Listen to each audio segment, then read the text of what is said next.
Buenos días a todos. Nos encontramos aquí este lindo día de sábado en nuestro conversatorio con Canquén Verde, con la Pamela, Mauricio y Alex. Les quiero dar la bienvenida a todos que nos acompañen esta linda mañana. Les cuento un poco sobre la Fundación Canquén Verde, que somos una ONG fundada hace aproximadamente 3 años y compuesta por vecinos y profesionales de nuestra querida comuna de Colina, que nos preocupamos por la recuperación y la protección del medio ambiente en Colina y en Chacabuco, en la zona. También le quiero dar las gracias a nuestro auspiciador, que es Rutina Sustentable, por prestarnos la plataforma en la cual nos encontramos hoy. En estos tiempos de pandemia, me he dado cuenta que las problemáticas relacionadas con el medio ambiente han tomado cada vez más el interés de la gente y me incluyo. En ese grupo de interés, cada día que aparece una nueva noticia, se encienden las alarmas y comenzamos a ver las diferentes reacciones a través de los numerosos comentarios y opiniones que generan. La verdad es que todos, de alguna u otra forma, hemos tomado conciencia que el medio ambiente es un medio muy frágil, es un medio deteriorado, es un medio finito y eso nos está asustando. Hemos estado entendiendo, a su vez, que en estos tiempos pandémicos, las leyes que nos rigen y hemos estado viendo cómo estas leyes no se respetan, muchas veces porque son complejas y no se entienden. Asumimos de buena fe que no es el común de las personas sentirse orgullosos y querer saltarse la ley vigente. Bajo este contexto, nos aparece un nuevo proyecto de ley de protección al medio ambiente, proyecto que lleva más o menos unos 10 años de trabajo por expertos y que se encuentra en discusión actualmente en el Congreso. Se llama la ley SBAP. Sus siglas significan Servicio de Biodiversidad de Áreas Protegidas. Pero ¿qué entendemos por biodiversidad? ¿Qué entendemos por áreas protegidas? ¿Cuál es el nuevo proceso para que estas zonas se protejan? ¿Cómo se protegen? ¿Realmente se protegerán estas áreas? Analizamos al estudiar los artículos de este proyecto de ley que se incorporarán nuevos conceptos y definiciones, pero nos surgió la duda si las áreas de valor natural, ya protegidas localmente por un instrumento de planificación territorial, quedarán protegidas. Si no, no se entiende que tengamos, por un lado, normativas legales promulgadas por el Ministerio del Medio Ambiente y, por otro lado, normativas legales promulgadas por el Ministerio de Vivienda y Urbanismo. Ambos ministerios administran el territorio y lo que necesitamos es una legislación clara, precisa y concisa que indique qué cosas se pueden o no se pueden hacer en este territorio. Y es por ello que nace este conversatorio, con el propósito de poder aportar a la discusión sobre la administración del territorio, que nos sirva para intercambiar experiencias, que nos sirva para informarnos de buenas fuentes de todo lo que está pasando con esta ley SBAP. Hoy, afortunadamente, tenemos a 3 distinguidos panelistas, quienes abordarán este tema y nos compartirán sus experiencias y visiones desde su mirada particular. Nuestra primera invitada, hicimos un cambio de orden aquí de presentaciones, será Pamela Pu, politóloga y magistra en sociología con 12 años de experiencia en temáticas medioambientales, agua, energía y minería. Experta en relacionamiento, comunicación e incidencia política. Actualmente se desempeña como coordinadora de políticas públicas e incidencia en Chile Sustentable e integrante de la red de politólogos.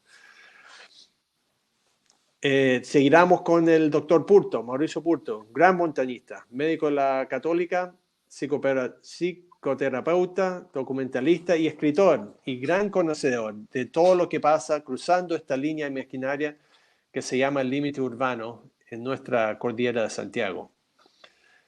Y finalmente cerraremos con Alex, un licenciado en Ciencias Biológicas, abogado de la Católica también. Ha desarrollado su carrera en la gestión de ONGs ambientales y en asesoría en la construcción de políticas públicas y leyes en áreas estratégicas para el país. También asesor de la senadora Allende, quien ha promocionado la promulgación de este proyecto. Espero que lo disfruten y pasaremos a nuestro primer invitado. Pueden hacer sus consultas en el chat y yo iré haciendo las consultas al final de las 3 presentaciones. Así que muchas gracias y Pamela, la pantalla es suya. Vamos a compartir pantalla.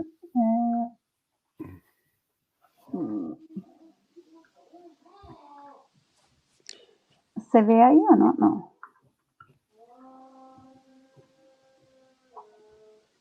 No.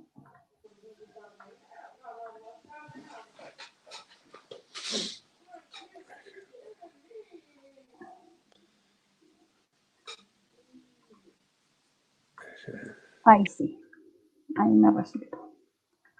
Se ve bien, ¿cierto? Perfecto. Sí. Bueno, yo voy a abordar el servicio de biodiversidad, ¿cierto? Y áreas protegidas en el contexto, ¿cierto? En el cual nos encontramos, que es la crisis climática y ecológica.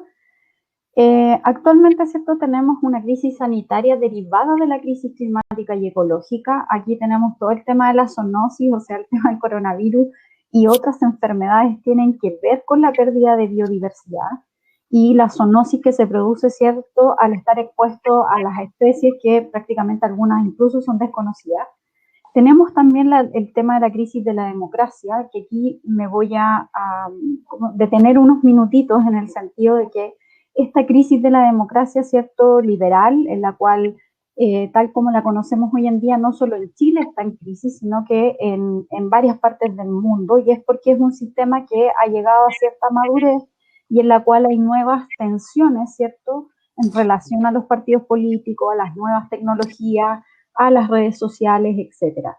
Y aquí también mencionar que, como en Chile, ¿cierto?, hay una crisis institucional de la democracia, hace difícil confiar y se puede entender que exista desconfianza sobre este proyecto de ley, sobre todo si en algún momento se dice que este proyecto es el proyecto de Piñera en el fondo.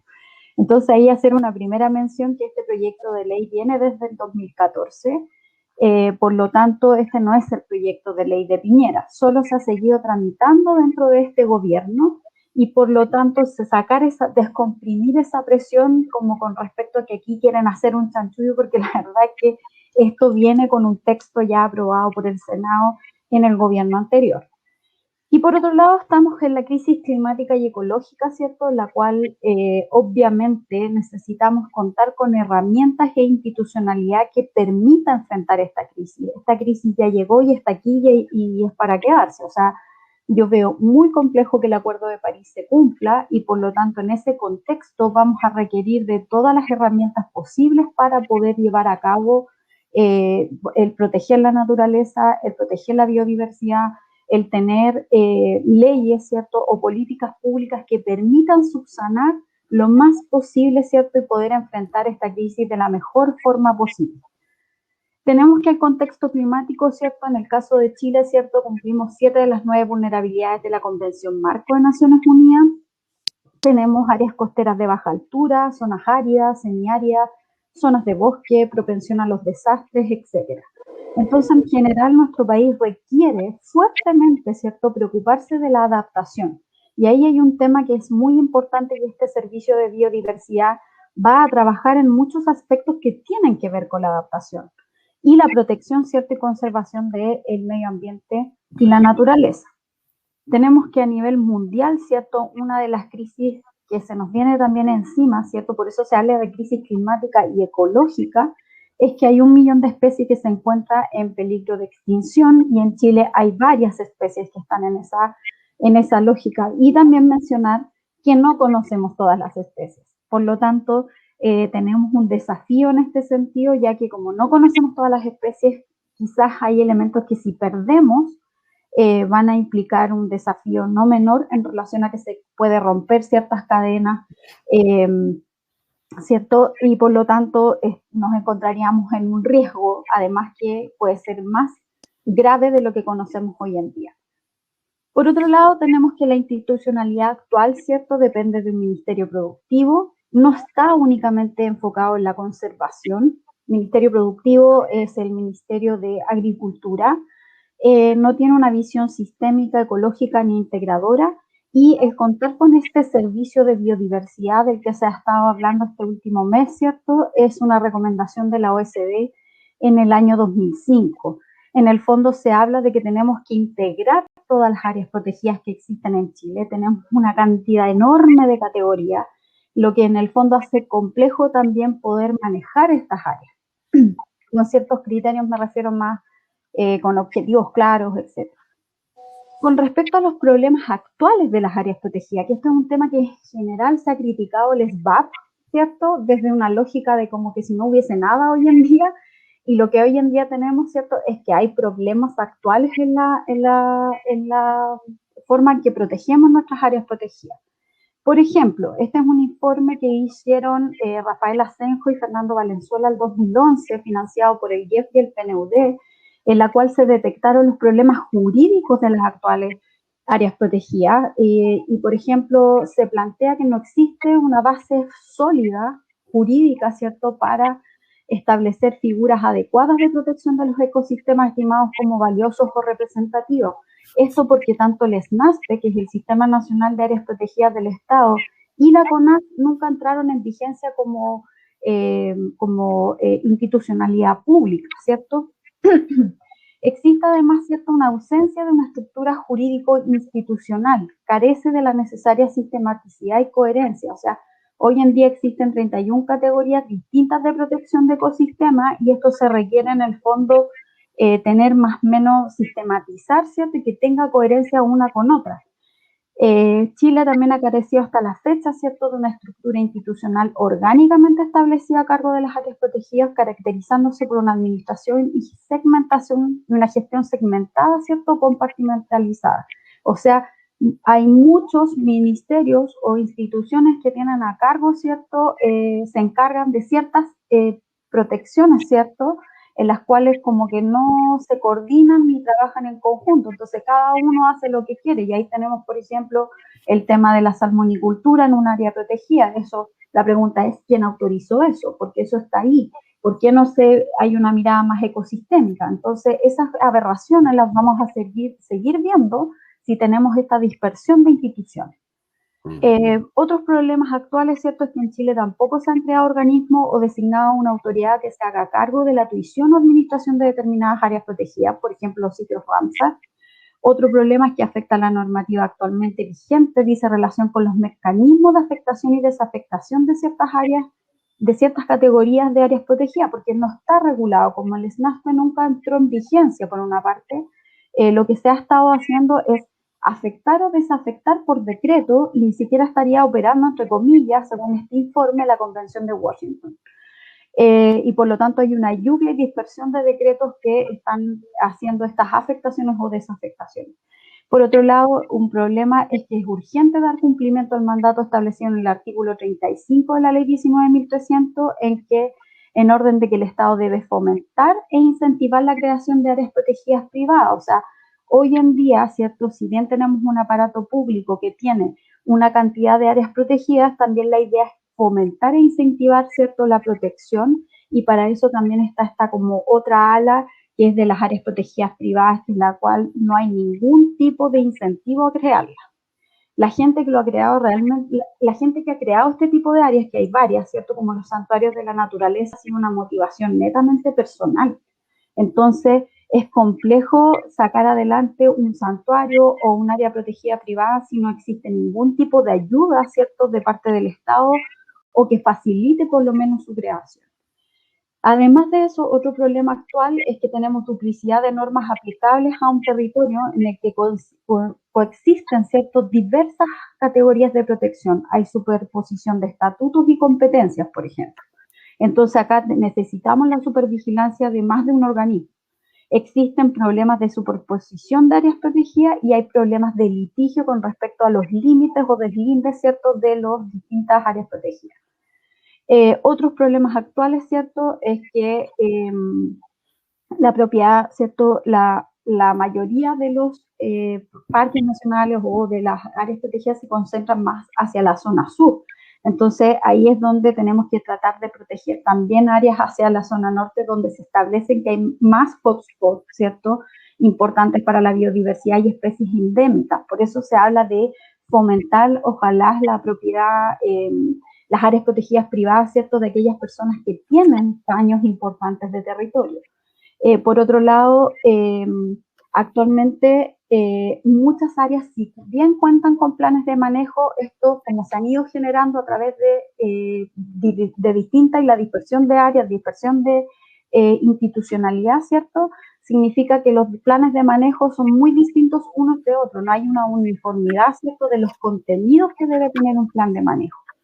Las condiciones y los recursos financieros, ¿cierto? En general, tenemos que no hay, o sea, en cuanto a las condiciones, los recursos financieros y materiales con que se efectúa el manejo de las áreas protegidas, no permiten en la actualidad, en general, verificar si la biodiversidad está siendo conservada y cuáles son las amenazas de esta. Eso no se está pudiendo hacer seguimiento. Existe una brecha de financiamiento del esfuerzo público que difícilmente puede ser superada solamente con incremento del presupuesto público.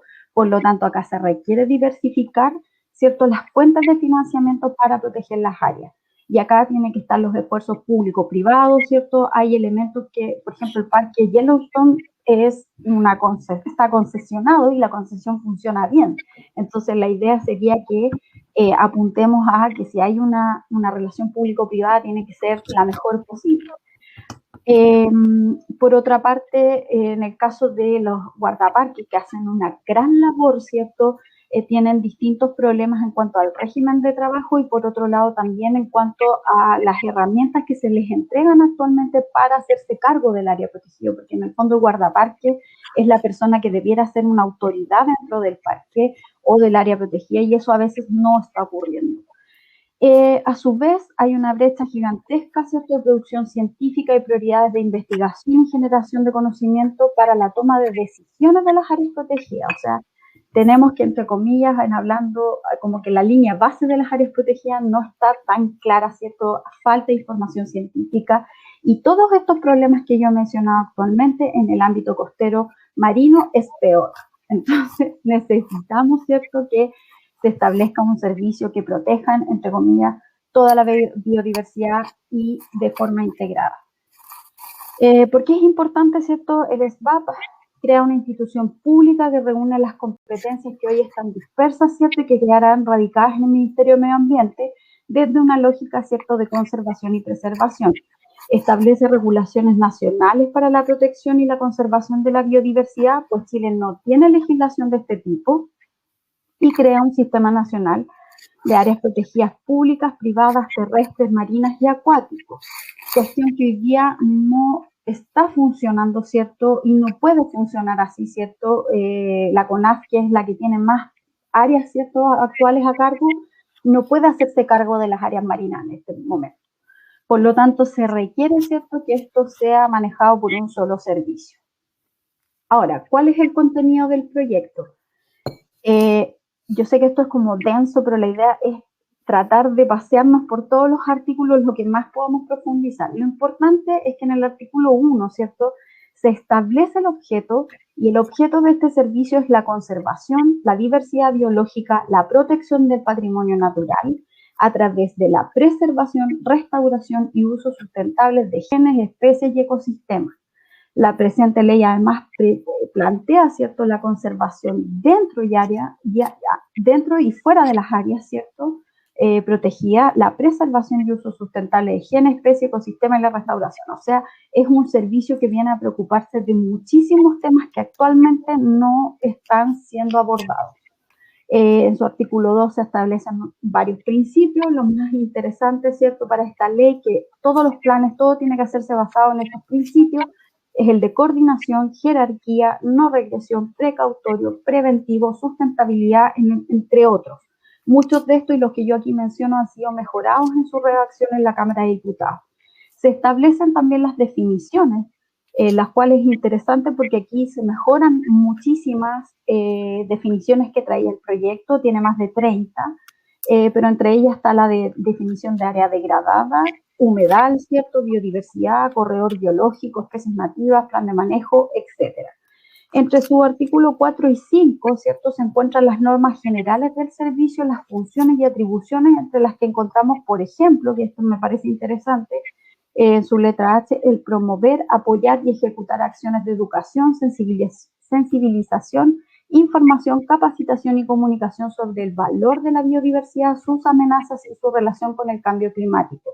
Pronunciarse sobre los impactos de los proyectos o actividades sobre la biodiversidad, aplicar y fiscalizar normas sobre protección, rescate, o sea, el servicio va a poder coordinarse también, ¿cierto?, con otras leyes que también manejan elementos de la naturaleza, como por ejemplo la Ley General de Pesca o también el SAC, etcétera. Otros contenidos, ¿cierto?, los tenemos entre el artículo 6 y 9, donde se establece que el servicio tendrá un director, ¿cierto?, que es un servicio que será desconcentrado territorialmente, ya que contará con sus direcciones regionales y poseerá un comité científico asesor. En su artículo 10, ¿cierto?, se define que es un servicio que cuenta con un patrimonio propio, ¿cierto?, los que son asignados por la ley de presupuesto, por donaciones, por cooperación internacional. Cuidar la biodiversidad, ¿cierto?, es un tema que se requiere mucho dinero, o sea, también tenemos que ser conscientes de que se requiere de presupuesto. Por lo tanto, solo con el presupuesto de la ley de presupuesto que se discute año a año no va a ser suficiente, y por ello también hay ayudas internacionales a las cuales se pueden optar, pero hoy en día, como Chile no cuenta con un servicio de biodiversidad, la verdad es que no tenemos mucha posibilidad de captar esos recursos de fondos internacionales que existen para esto. En materia de laboral, ¿cierto?, se regula en su artículo 11 al 22, donde hay un régimen laboral de contrato de trabajo y que a la vez también se empalma con estatuto administrativo, algunos elementos, es como un híbrido que se va a generar. Del artículo 23 al 52, que comprende el título 3, ¿cierto?, se establecen los instrumentos para la conservación, lo que se realizará tanto dentro como fuera de las áreas protegidas. Esto es súper importante porque aquí se establecen distintos elementos como el monitoreo, ¿cierto?, estudios, el tema de la fiscalización de lo que se está haciendo, fiscalización de los planes de manejo, clasificación de los ecosistemas, ¿cierto? Además, se establece que las municipalidades, de manera individual o asociada, podrán solicitar al servicio el reconocimiento de un paisaje de conservación, por ejemplo. Entonces, se va regulando muchísimos elementos que hoy en día no tenemos de forma integral. A su vez, tenemos instrumentos para la protección y manejo sustentable de humedales. Esto es un tema que ha salido bastante. Por una parte, va a existir un inventario de humedales, ¿cierto? Y además se regula si se quiere intervenir un humedal que no puede afectar, ¿cierto?, o alterar físicamente de manera permanente la estructura y función del humedal. Si bien a mí este tema del permiso a mí no me agrada mucho, por decirlo, porque yo soy de la visión que ojalá el humedal no debe ni tocarse, sabemos que hay a veces que hacer ciertas infraestructuras en las cuales prefiero que exista el permiso en el sentido de que esto puede ser reclamable, ¿cierto? Esto puede ser, como se dice, en el fondo se pueden poner condiciones en las cuales o actualmente no existen esas condiciones. A su vez, se establecen instrumentos para la conservación de especies, su variabilidad genética a través de planes de recuperación, conservación y gestión de especies. Se podrán establecer monumentos naturales también para la protección de especies y prevención y control y erradicación de especies exóticas y exóticas invasoras.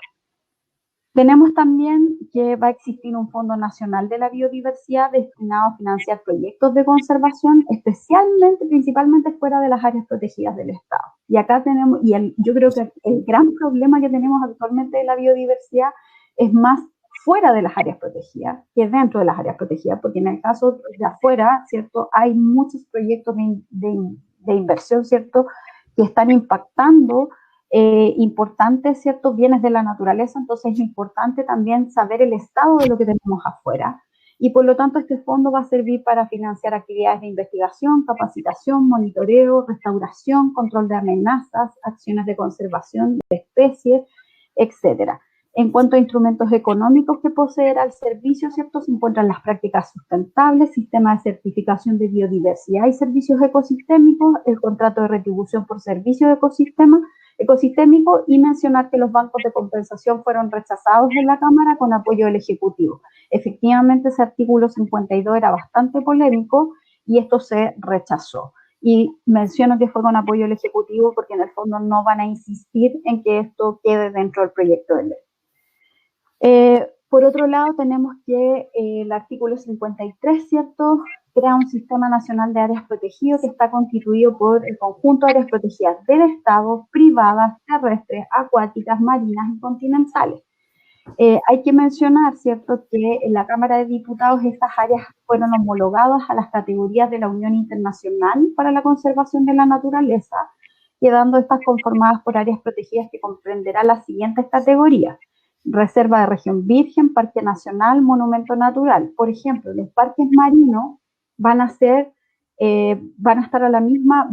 parques nacionales. Eso es lo importante, porque en el fondo se fortalece la protección de un parque marino que va a tener el mismo rango de un parque nacional.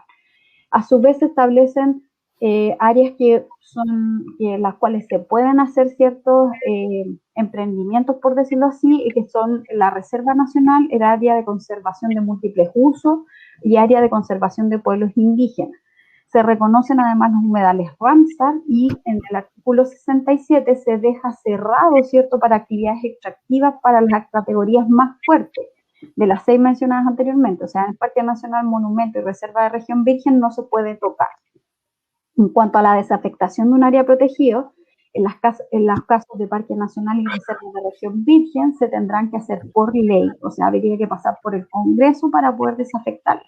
A su vez, se establece el procedimiento para la modificación o desafectación de un área protegida como caso excepcional. O sea, actualmente, como les mencionaba, de los problemas actuales que existen es que se afectan o desafectan prácticamente por decreto, y eso no está reglado en el fondo. Y acá sí hay un procedimiento que va a ser reglado para desafectar o modificar un área protegida. Por último, ¿cierto?, se reglamenta cómo se elabora un plan de manejo de un área protegida. O sea, hoy en día lo que planteaba como problema, ¿cierto?, mencionado por este informe, ¿cierto?, es que hay muchos planes de manejo y no hay como un hilo conductor de cómo esto se tiene que elaborar, sino que aquí como que cada área ha elaborado su plan de manejo y hay muchas que también no lo tienen. Así que en ese sentido se mejora esto, el que va a ser de carácter obligatorio, los contenidos de esto, el cómo se revisan, etcétera. Este servicio también fija atribuciones a los guardaparques, quienes serán la autoridad competente para el manejo y fiscalización de las áreas protegidas del Estado. Y artículos que han sido como un poco polémicos que han salido hoy en día, tenemos que desde el artículo 83 al 93 se fijan las concesiones que pueden ser entregadas en áreas protegidas del Estado, las que podrán ser científicas, educativas y turísticas.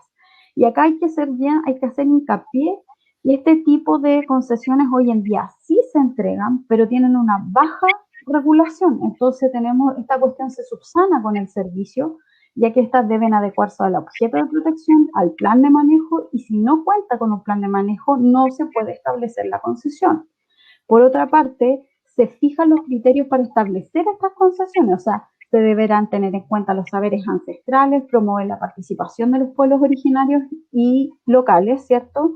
Y en el caso de las concesiones de turismo, deberán además desarrollarse bajo la modalidad de un turismo ambientalmente responsable, de bajo impacto sobre el entorno natural y sociocultural, y ajustadas al respectivo programa de uso público. A su vez, estas concesiones tendrán bases de licitación, se reglamenta la adjudicación y la transferencia de estas.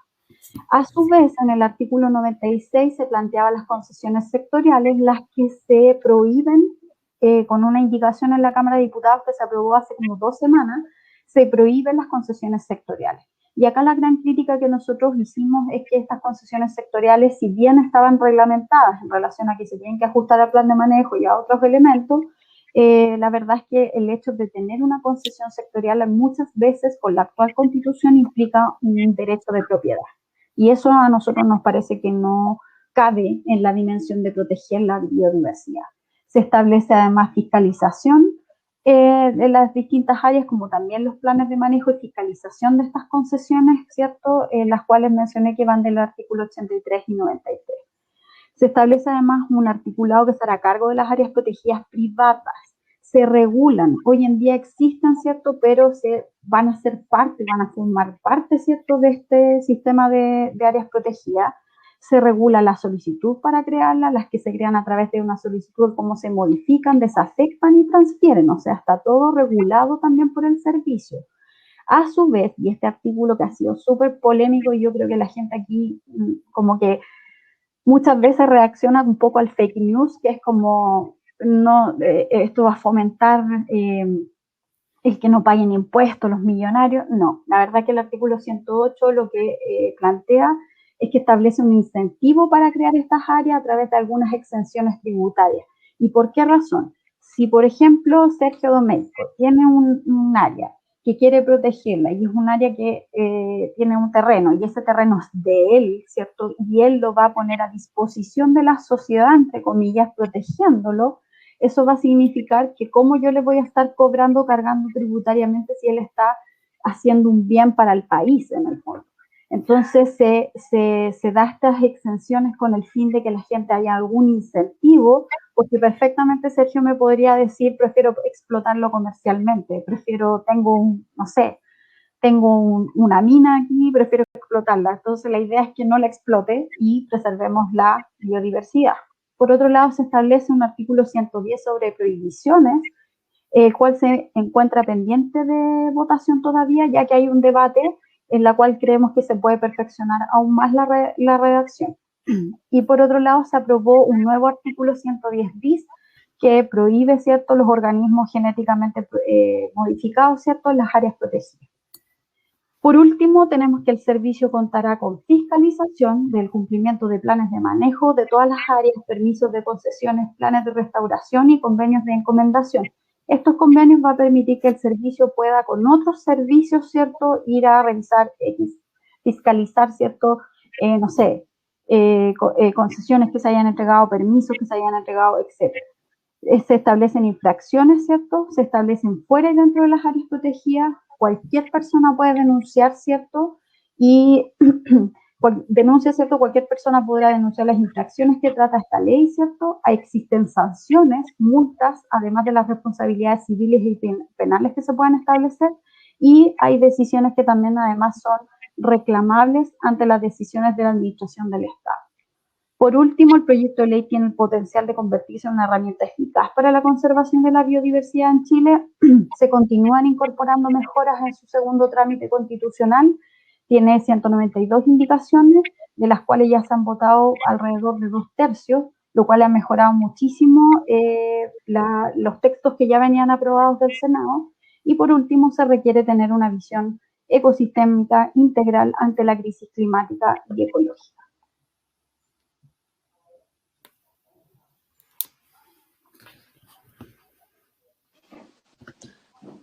Bastante contenido. Lo sé, traté de resumir. Son 140 artículos más los transitorios. Los transitorios no los toqué porque sí hay que mencionar que las áreas, que había un problema de que se habían quedado fuera ciertas áreas, no me recuerdo cómo se llaman, tú Sergio las conoces, que me preguntaron mucho en Twitter, que se subsanaron con la indicación 165-166, que se mejoró, que en el fondo las áreas que son declaradas por el intendente, ¿cierto?, protegidas, entre comillas, son incluidas dentro de la letra P del artículo 10, ¿cierto? Áreas bajo protección oficial. Como área de protección oficial. Y eso ya se incorporó. Entonces, en el fondo, y con una indicación que está apoyada por el Ejecutivo. Así que ese temor de que quedaban fuera ya no están incorporadas. Bueno, muy bueno saberlo, sí. Interesante el punto que tocaste sobre el incentiva para los propietarios. Ojalá fuera yo uno, pero no soy. de un gran terreno así, a donde, para darte un ejemplo bien específico, obviamente aquí en la área de preservación ecológica que parten del Pan de Azúcar de Colina y da la vuelta hasta la quinta región. Los proyectos fotovoltaicos, los proyectos inmobiliarios, obviamente todo en terrenos privados. Entonces yo creo que es muy buen punto si se puede aprobar la incentiva para que no se desarrollen este corredor biológico reconocido en el norte de Santiago. Entonces, ese artículo 108 ya se aprobó. O sea, en general casi todo lo que yo les expuse está aprobado, excepto las prohibiciones que aún queremos mejorar aún más el texto. Y ahí tenemos el tironeo con el Ejecutivo. Sí, me imagino. Sí, así que eso. Ya, sigamos con el doctor Purto, que va a compartir con nosotros su visión, su punto sobre este límite. Y se lo dejo adelante, Mauricio. Muchas gracias. Te felicito, Pamela, por tu elocuencia. Sí. Muchas gracias por tu presentación. Bueno, mientras tú hablabas, yo integraba en mi mente una serie de ideas que se me vinieron sobre el tema que voy a exponer, que era un poco la invasión del urbanismo sobre la Cota 1000 en Santiago. Era un poco el tema que yo veo todos los días, pero a medida que tú fuiste exponiendo el tema de la nueva ley,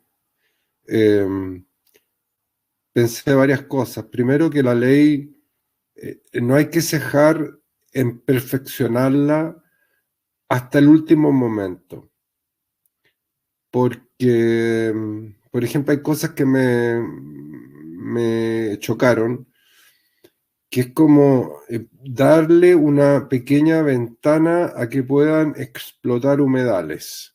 Una pequeña ventana, le da y uno cuando abre la puerta un poquito, en mi vida, en mi experiencia, se le abre la puerta al extractivismo y se le abre la puerta un poquito y se la toman todas. Entonces, yo sería más drástico en que esos lugares no se puedan tocar.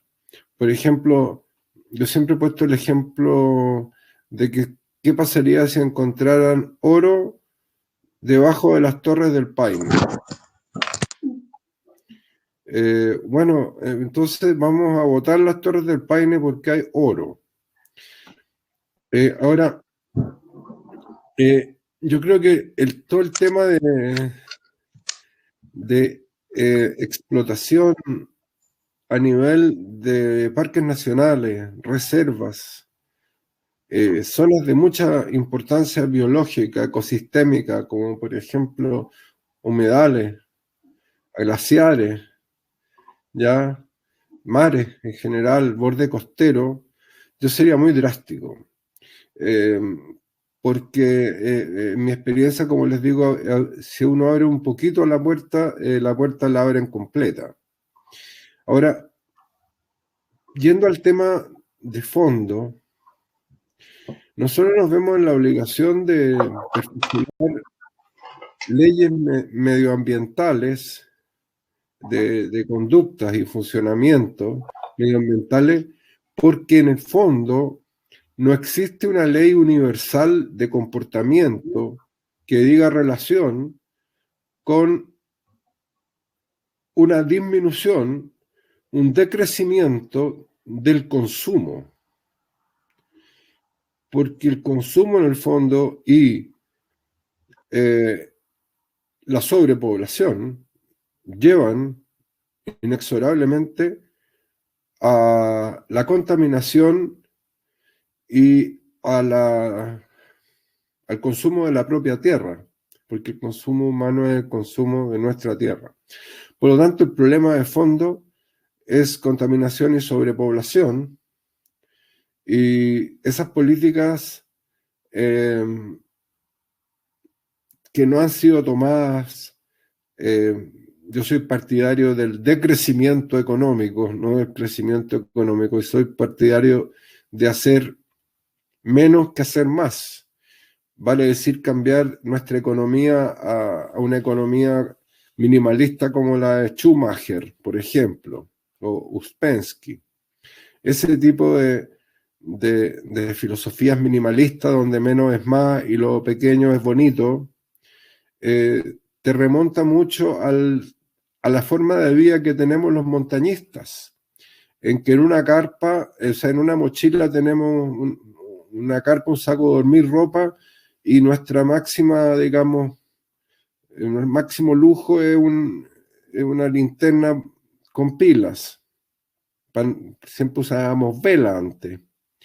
Y también quizás tener las mejores botas, pero no salimos de ahí.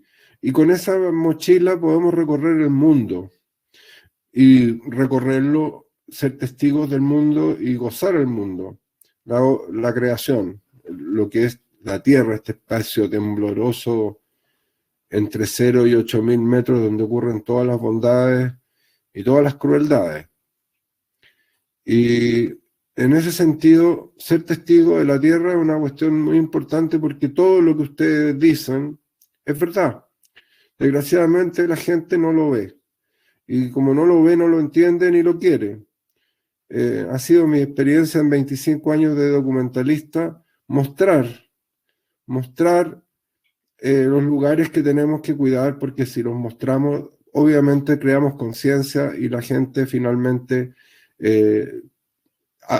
quiere lo que conoce. Por eso, fuera de tratar por mi parte de implementar filosóficamente una economía minimalista, de decrecimiento económico, de hacer menos cosas, de no explotar la tierra, viendo siempre el problema de que los dos grandes tópicos que tenemos que enfrentar en este siglo XXI es la sobrepoblación y la contaminación, porque eso lleva directamente al consumo de la tierra. Tenemos que enfrentar la forma de que esto se vea. Yo me di cuenta hace muy pocos días, venimos reclamando, este es un ejemplo, venimos reclamando hace un par de meses, Sergio sabe muy bien la situación, la hemos compartido por Twitter, la invasión, destrucción del santuario del plomo y el camino del Inca, porque este es un santuario inca, por una fundación que se levantó con el nombre paradojal, irónico, Santuario del Plomo, y metió una retroexcavadora durante 4,2 kilómetros rompiendo yaretales y muchas otras plantas en estado de amenaza, y rompiendo también la huella del Inca, lo que es inaceptable y es una locura, es espantoso. Yo reclamé hace 2 meses por este tema, mostraba fotos, y de a poco empezamos a darnos cuenta que no tenían permiso del sistema de impacto ambiental, del medio ambiente, que no habían hecho una declaración, ni siquiera un estudio, nada, y que habían actuado de hechos consumados, auspiciados por la nefasta y destructora minera Anglo American, que ha destruido todos los glaciares de La Paloma. Esta fundación recibiendo plata de Anglo American, que hace ahí un lavado de imagen, un greenwashing, y yo tuve que reclamar porque me tocaba, o sea, me toca profundamente, es un lugar que yo amo, y el camino llegaba directamente a un humedal que está en Piedra Numerada, no sé si lo conocen, pero ahí hay un ecosistema maravilloso. Hay piuquienes, hay sapitos, hay ranitas, hay otros pajaritos, es un bofedal en el fondo. Y llegó un camino vehicular ahí de 4,2 kilómetros entre el Valle Nevado, que también participa en esta fundación. Se sumó también una serie de fundaciones poderosas, pero políticamente poderosas, como la Fundación Más Mil. Y tuvimos que empezar a diseñar un sistema para proteger este lugar. Con recursos de protección, integrar los derechos ancestrales de patrimonio ancestral sobre un lugar donde era un santuario inca. Y finalmente se integraron felizmente los quechuas, se hicieron 6 recursos de protección para legalizar el tema, dado que el Ministerio del Medio Ambiente no participó y bienes nacionales, o sea, el Ministerio del Medio Ambiente, bienes nacionales tampoco, y digamos, no tenían tampoco permiso de monumentos nacionales, que no podían dárselo sin un permiso del medio ambiente, pero finalmente sacaron igual un permiso de bienes nacionales. Bueno, ¿qué está pasando? La Municipalidad de Lo Barnechea frenó el proyecto mientras no hagan un estudio ambiental. El daño ya está hecho, pero ¿cómo esto se viralizó? Bueno, esto fue increíble porque mi hijo de 20 años, José Purto, por mutuo propio, partió a este lugar e hizo un mini video de 5 minutos.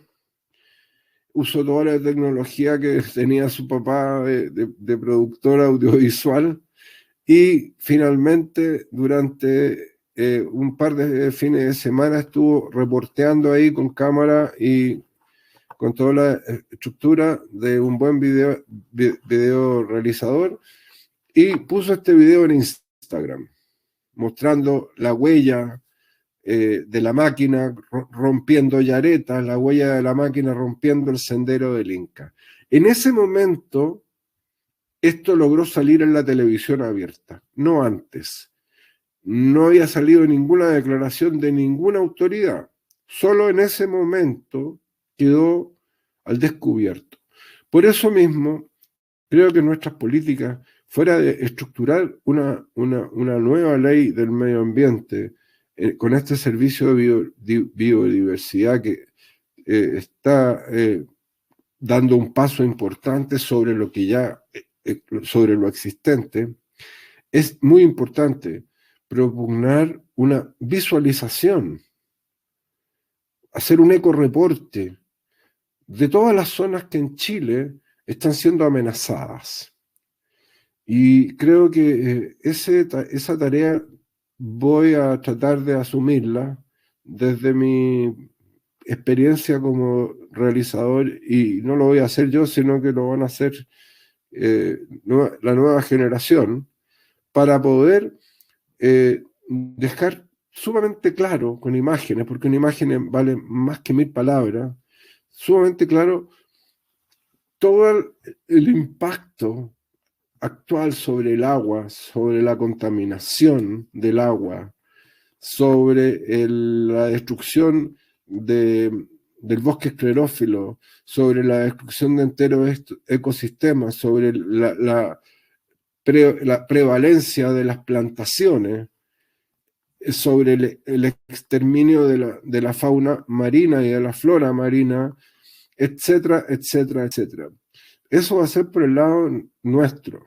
Yo tomo esa fuerza de mi hijo, que hizo el mini documental que se viralizó, y con esa fuerza pretendo propugnar, impulsar un ecoreporte chileno en base a cortos de 5 minutos para poder dar a conocer. Cuando uno va a conocer a través de las redes este tipo de situaciones, tarde o temprano las tienen que tomar. Sobre todo, por ejemplo, en este caso que estaban rompiendo el camino del Inca. Y cuando las personas que hacen este tipo de destrozos, que invade la naturaleza desde el punto de vista maligno, cuando estas personas empiezan a defenderse, uno inmediatamente en el discurso observa una lógica que es increíble, que es la lógica del absurdo.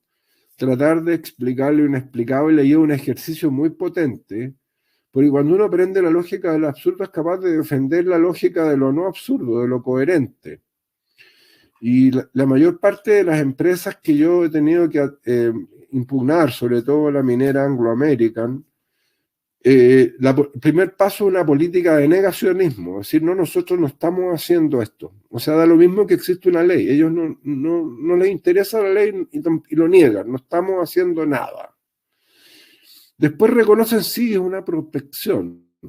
Y por último, una multa que está incorporada dentro de sus planes operacionales. Por lo tanto, un asunto súper complejo, con ley y todo. Por eso pienso que no hay que sesgar en ninguno de los frentes. O sea, la ley la nueva ley de biodiversidad tiene que, obviamente, hasta el último día perfeccionarse, tratar de cerrar la mayor parte de las avenidas que tiene el lado oscuro para romper la naturaleza. Y por otro lado, tenemos que tomar esto como una cuestión mucho más holística, por decir una palabra cliché, que significa propugnar medidas reales de minimalismo y propugnar la realización de estas cosas visualmente mediante el uso de ecoreportes que creo que son re importantes para que la gente tome conciencia y nos ayude a impulsar este tipo de proyectos que son tan importantes. Porque si no, la letra es letra muerta y las empresas siguen haciendo destrozos con la cooperación de los periodistas y con la cooperación del gobierno. Y se forma un triángulo, un círculo vicioso potente que es el que mueve toda la energía actualmente. Por eso les agradezco la invitación y aquí estamos con nuestro biólogo de la Universidad Católica.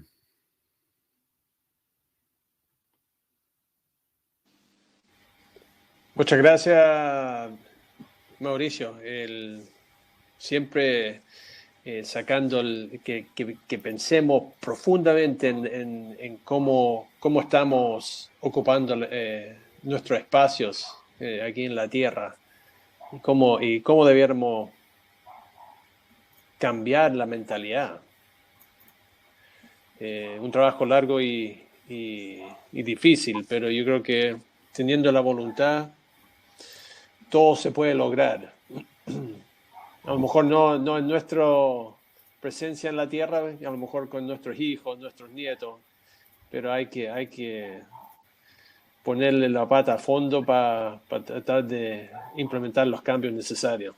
Así que le dejamos a Alex, así no nos atrasamos, para que haga su presentación y adelante, Alex. Gracias. Muchas gracias. Voy a iniciar la presentación. A ver, un momentito. Ahí.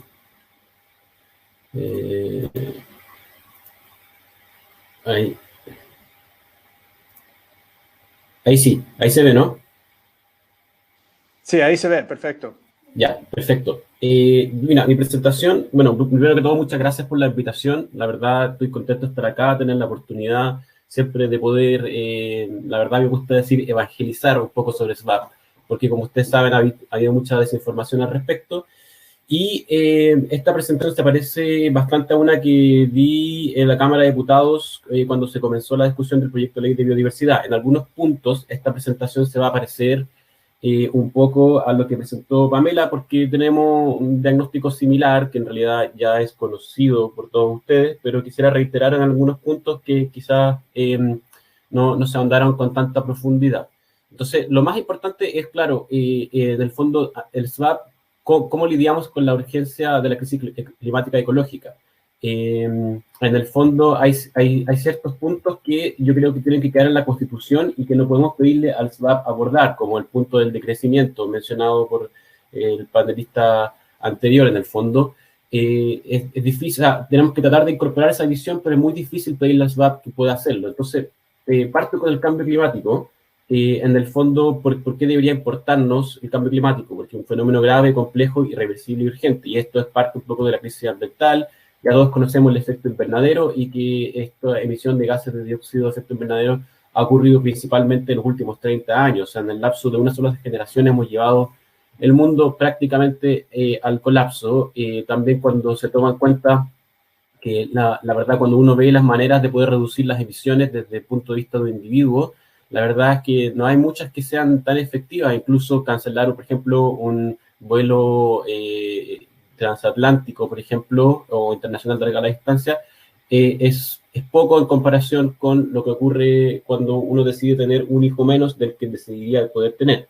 Entonces, ante eso, en el fondo, claro, vemos, como también decía el panelista anterior, el problema tiene que ver también con el crecimiento y con la sobrepoblación humana que se ha salido de control. Y claramente esto tiene que ver también con el modelo de desarrollo, no solamente con el crecimiento y gases del sector transporte, generación de energía, pero principalmente quiero enfocarme en este aspecto que tiene que ver con el sistema agroalimentario, que también es una de las principales fuentes de gases de efecto invernadero. Pero no solamente eso, sino que además de eso, sobre todo la ganadería, utiliza grandes extensiones de tierra, porque el ganado tiene que alimentarse con una gran cantidad y además también va degradando en el fondo de la tierra, porque esa tierra deja de ser útil como territorio fértil para la biodiversidad.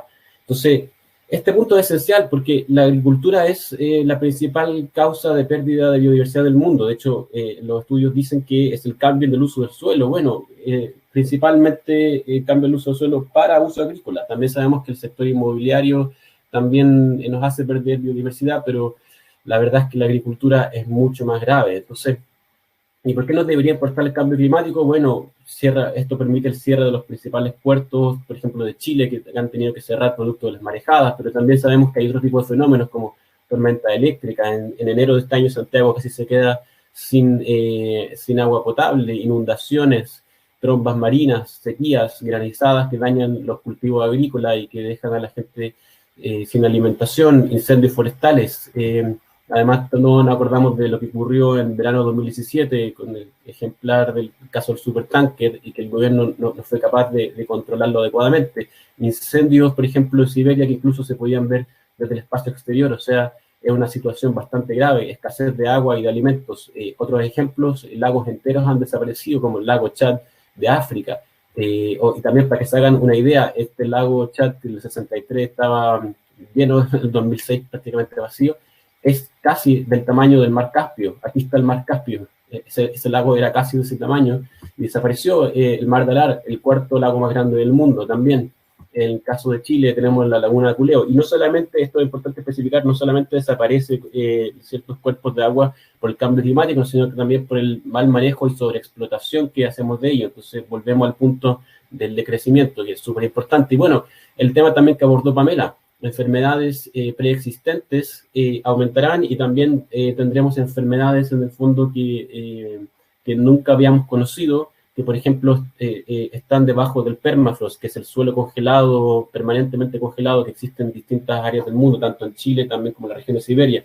Y a medida que se va descongelando este permafrost, el ser humano se expone a virus que nunca había enfrentado, porque son virus que existen antes de la existencia del ser humano en el planeta, y eso lo que quiere decir que nuestro sistema inmune no está preparado para sobrellevar este tipo de virus.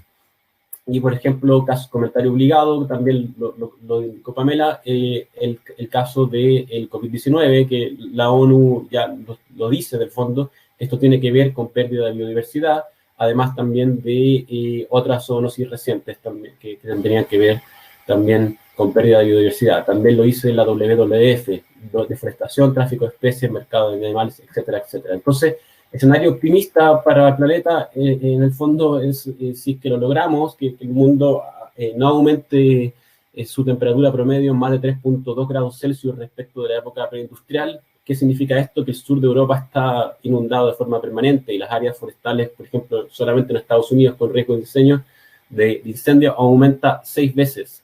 Y el escenario pesimista es que, digamos, no logremos que los distintos estados se pongan de acuerdo para reducir sus emisiones a la brevedad.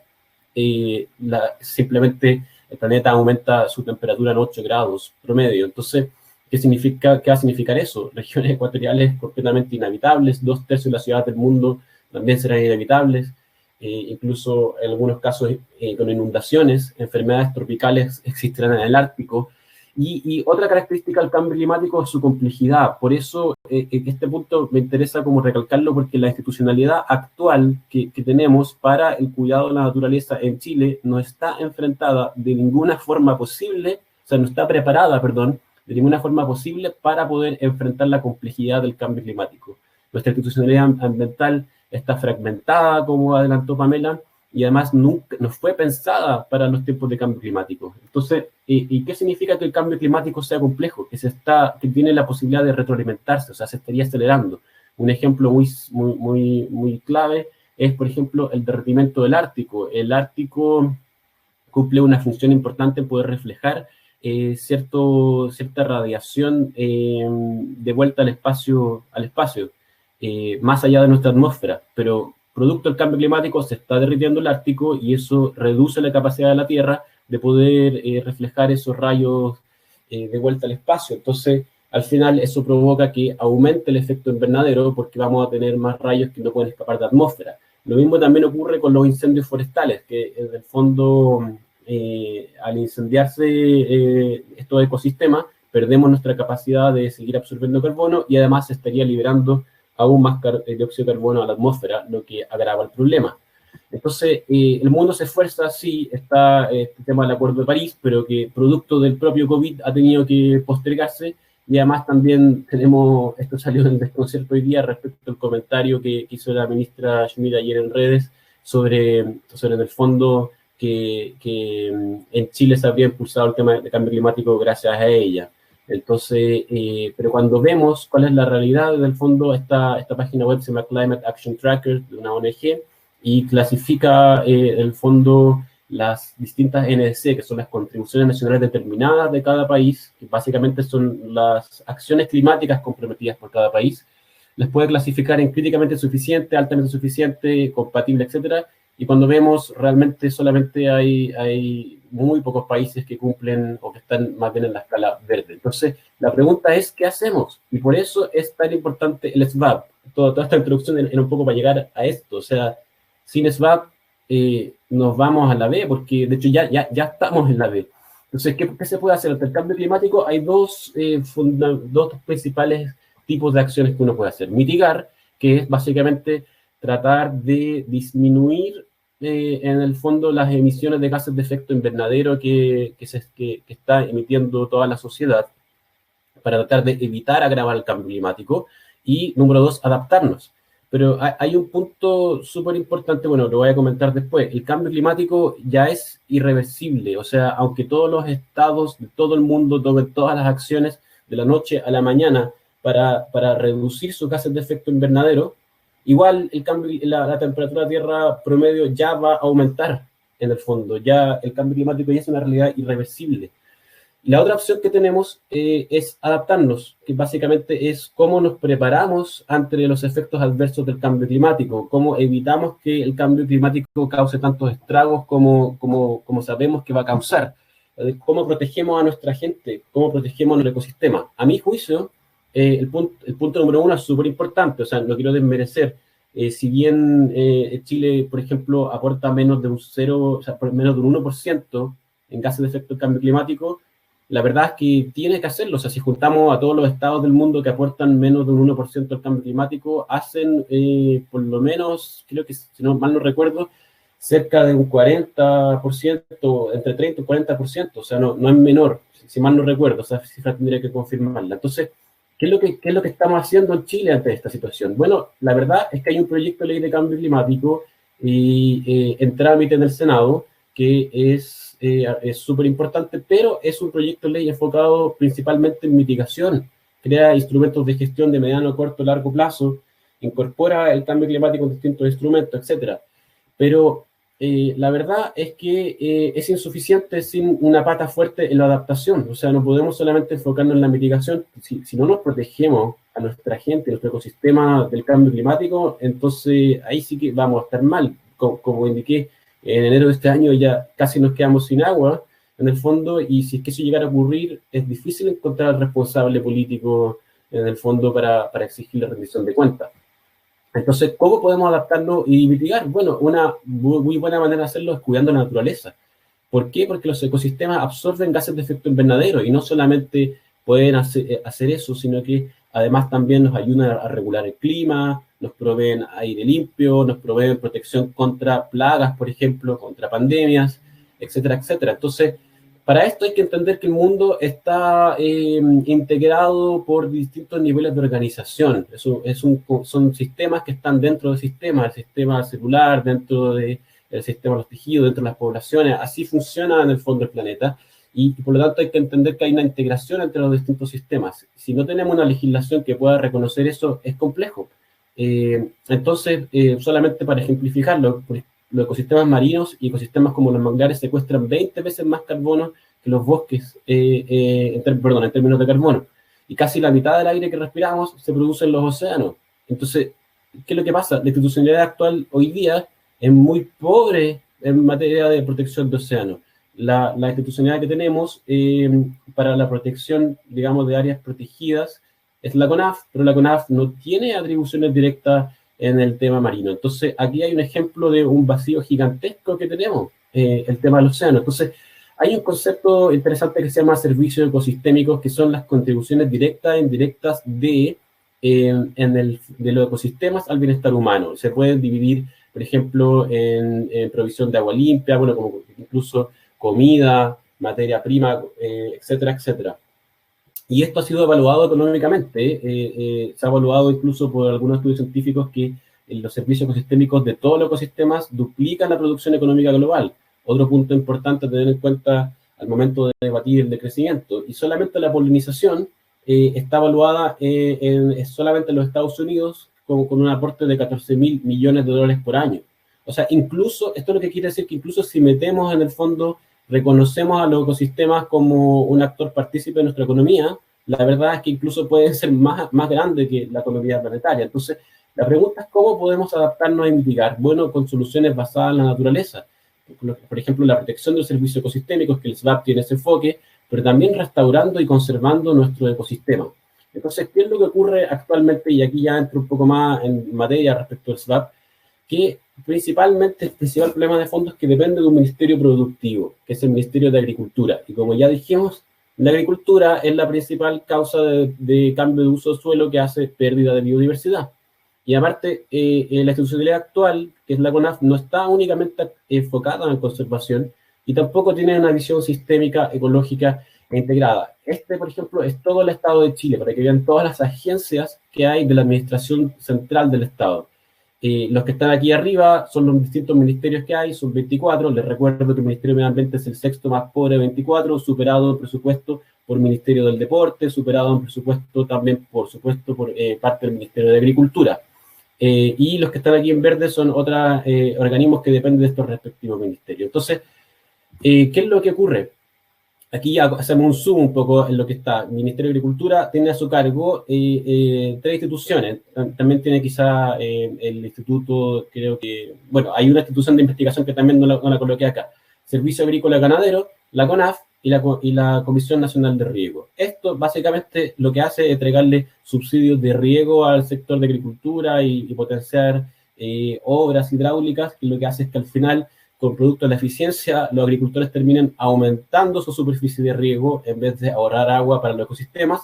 La CONAF, como ustedes sabrán, primero que todo es un ente privado y por lo tanto, bueno, la Contraloría ha dicho últimamente que es un ente híbrido en su función, en su posibilidad de ejercer funciones públicas, pero el Tribunal Constitucional ha impedido que el Parlamento le entregue nuevas atribuciones públicas a CONAF por la irregularidad que existe por el hecho de que es una corporación privada. Pero la CONAF además también ejerce otras labores como regular temas forestales y también protección contra incendios, que ya vimos que no sabemos si es que está realmente muy preparada. Y quizás también hay que reconocer que es por falta de voluntad política y presupuesto de los distintos gobiernos también. Entonces, ¿qué es lo que ocurre? Por ejemplo, si CONAF está encargada de cuidar la biodiversidad y si llega a la conclusión de que cierto plaguicida o insecticida no es bueno para la biodiversidad, va y le dice a su hermano el SAC, oye, ¿sabéis que estos plaguicidas no son tan buenos? Al final el SAC va a tener su propia mirada, quizás no va a estar de acuerdo, ¿y quién lo va a resolver? El superior jerárquico, que es el ministro de Agricultura. Y la pregunta es, ¿por qué es lo que va a velar el Ministerio de Agricultura? Por la agricultura, pues no va a terminar teniendo una visión de conservación. Entonces, eso es una de las cosas que, por ejemplo, cambia con el SVAP, porque el SVAP va a depender del Ministerio de Medio Ambiente, no del Ministerio de Agricultura, por lo tanto no va a tener esa mirada productivista que tiene en el fondo del Ministerio. Y les recuerdo que el director de CONAF, más encima, es elegido a dedo por el Ministro de Agricultura. Entonces, se darán cuenta que difícilmente puede tener peleas con el SAC o diferencias de opinión, porque al final las va a resolver el respectivo jefe. Aparte que también, bueno, este tema lo levantó también, es un tema que tiene que ver con la conducta de CONAF en estos tiempos. Por ejemplo, CONAF solicita apoyos a salmoneros para conmemorar los 60 años del Parque Nacional La Laguna San Rafael. Entonces, de nuevo se ve cómo hay una marcada tendencia productivista dentro de CONAF. Otro ejemplo es este artículo que salió hace esta misma semana, publicado por el senador Alfonso Durresti y la doctora Fernanda Salinas, donde lo que hace es denunciar, una cita del artículo, denunciar que a pesar de que el decreto de ley 701 no estaría en el fondo en pleno vigor, y que este decreto bonificó plantaciones forestales y su manejo entre el 74 y el 2017, expiró al no renovarse en 2012. Sin embargo, desde el 2016 a la fecha han existido diversas iniciativas de CONAF, en algunos casos en alianza con Corfo, para continuar financiando actividades que bonificaban el mencionado decreto. Entre estas iniciativas se encuentran licitaciones, convenios, fondos de inversión, programas y planes. Sin embargo, actualmente no existe un instrumento legal que formal y expresamente permita continuar financiando la actividad. Entonces, vuelvo aquí. ¿Qué es lo que ocurre? Aquí está, podemos ver nuevamente cómo CONAF tiene dos almas. Por un lado, tiene que conservar, y por otro lado, en el fondo, está haciendo pega que le corresponde dentro de un ministerio sectorial como el Ministerio de Agricultura, que podemos no estar de acuerdo con ella, pero en el fondo se revela que tiene esta especie, yo lo llamaría como una especie de conflicto de intereses, o como una doble alma, no solamente pública privada, sino que también productivista de conservación. Entonces es bien difícil que pueda hacer bien esa pega, si es que tiene que estar constantemente dividido en sus diferentes intereses. Entonces, por eso se ha dicho una frase que a mí me encanta decirla: dejarle a CONAF el cuidado de las áreas protegidas es como tener al gato cuidando la carnicería. Simplemente, por lo menos esa es mi opinión. Entonces, ¿y qué es lo que ocurre en la institucionalidad actual ambiental chilena? Veamos lo que pasa. Tenemos un Ministerio de Medio Ambiente que tiene, supuestamente, iba a tener un servicio de biodiversidad, tiene la Superintendencia del Medio Ambiente, que supuestamente es autónoma, pero se relaciona con el presidente de la República por intermedio del ministerio. Servicio de Evaluación Ambiental, que con todos sus problemas que sabemos que tiene, y después están los tribunales ambientales que supuestamente son especiales para poder revisar distintas controversias que ocurran entre los particulares y estos organismos del Estado. Pero el Servicio de Biodiversidad y Áreas Protegidas está en trámite. Lo importante saber de esto es que esto fue diseñado y pensado en los años 90, y han pasado los años 90 al año 2021, cerca de 30 años, y aún no existe esta pieza faltante de la institucionalidad ambiental chilena. O sea, cuando se creó y se diseñó, se pensó que el Ministerio de Medio Ambiente tenía que tener algún brazo armado, por decirlo así, para poder cuidar la biodiversidad. Pero, ¿qué es lo que sucede? Este círculo en rojo está hoy día dependiente del Ministerio de Agricultura. O sea, ese traspaso no se ha verificado. Entonces, ¿qué es lo que ocurre? El Ministerio de Medio Ambiente hoy ¿puede realmente cuidar la naturaleza? No puede. Lo que tiene a su cargo es un servicio de evaluación ambiental que está diseñado para aprobar proyectos, y tiene una superintendencia de medio ambiente que constantemente ha jibarizado sus propias facultades y se ha disminuido para evitar, en el fondo, fiscalizar cierto tipo, y que además tiene un alcance muy limitado. Solamente lo puede digamos, cuidar el medio ambiente directamente a la superintendencia, sino que lo único que puede hacer es vigilar lo que se llaman instrumentos de gestión ambiental, resoluciones de calificación ambiental, planes de descontaminación, normas de emisión, normas de calidad, que son instrumentos administrativos que tiene que dictar el Estado, que tarde, mal y nunca los dicta, más encima. Entonces, y como si fuera poco, el Ministerio de Medio Ambiente no se manda solo, o sea, tiene que ir ante un Consejo de Ministros para la Sustentabilidad. Entonces, la verdad es que el panorama es un poco desolador. Esta institucionalidad actual es altamente insuficiente. Ojalá que la nueva Constitución pueda enchular y elevar el estándar, pero es clave que cuente el Ministerio de Medio Ambiente con un servicio de biodiversidad, si no, nunca va a poder hacer bien la pega de poder protegerla. y siempre va a quedar en manos de un ministerio productivista como es el de Agricultura.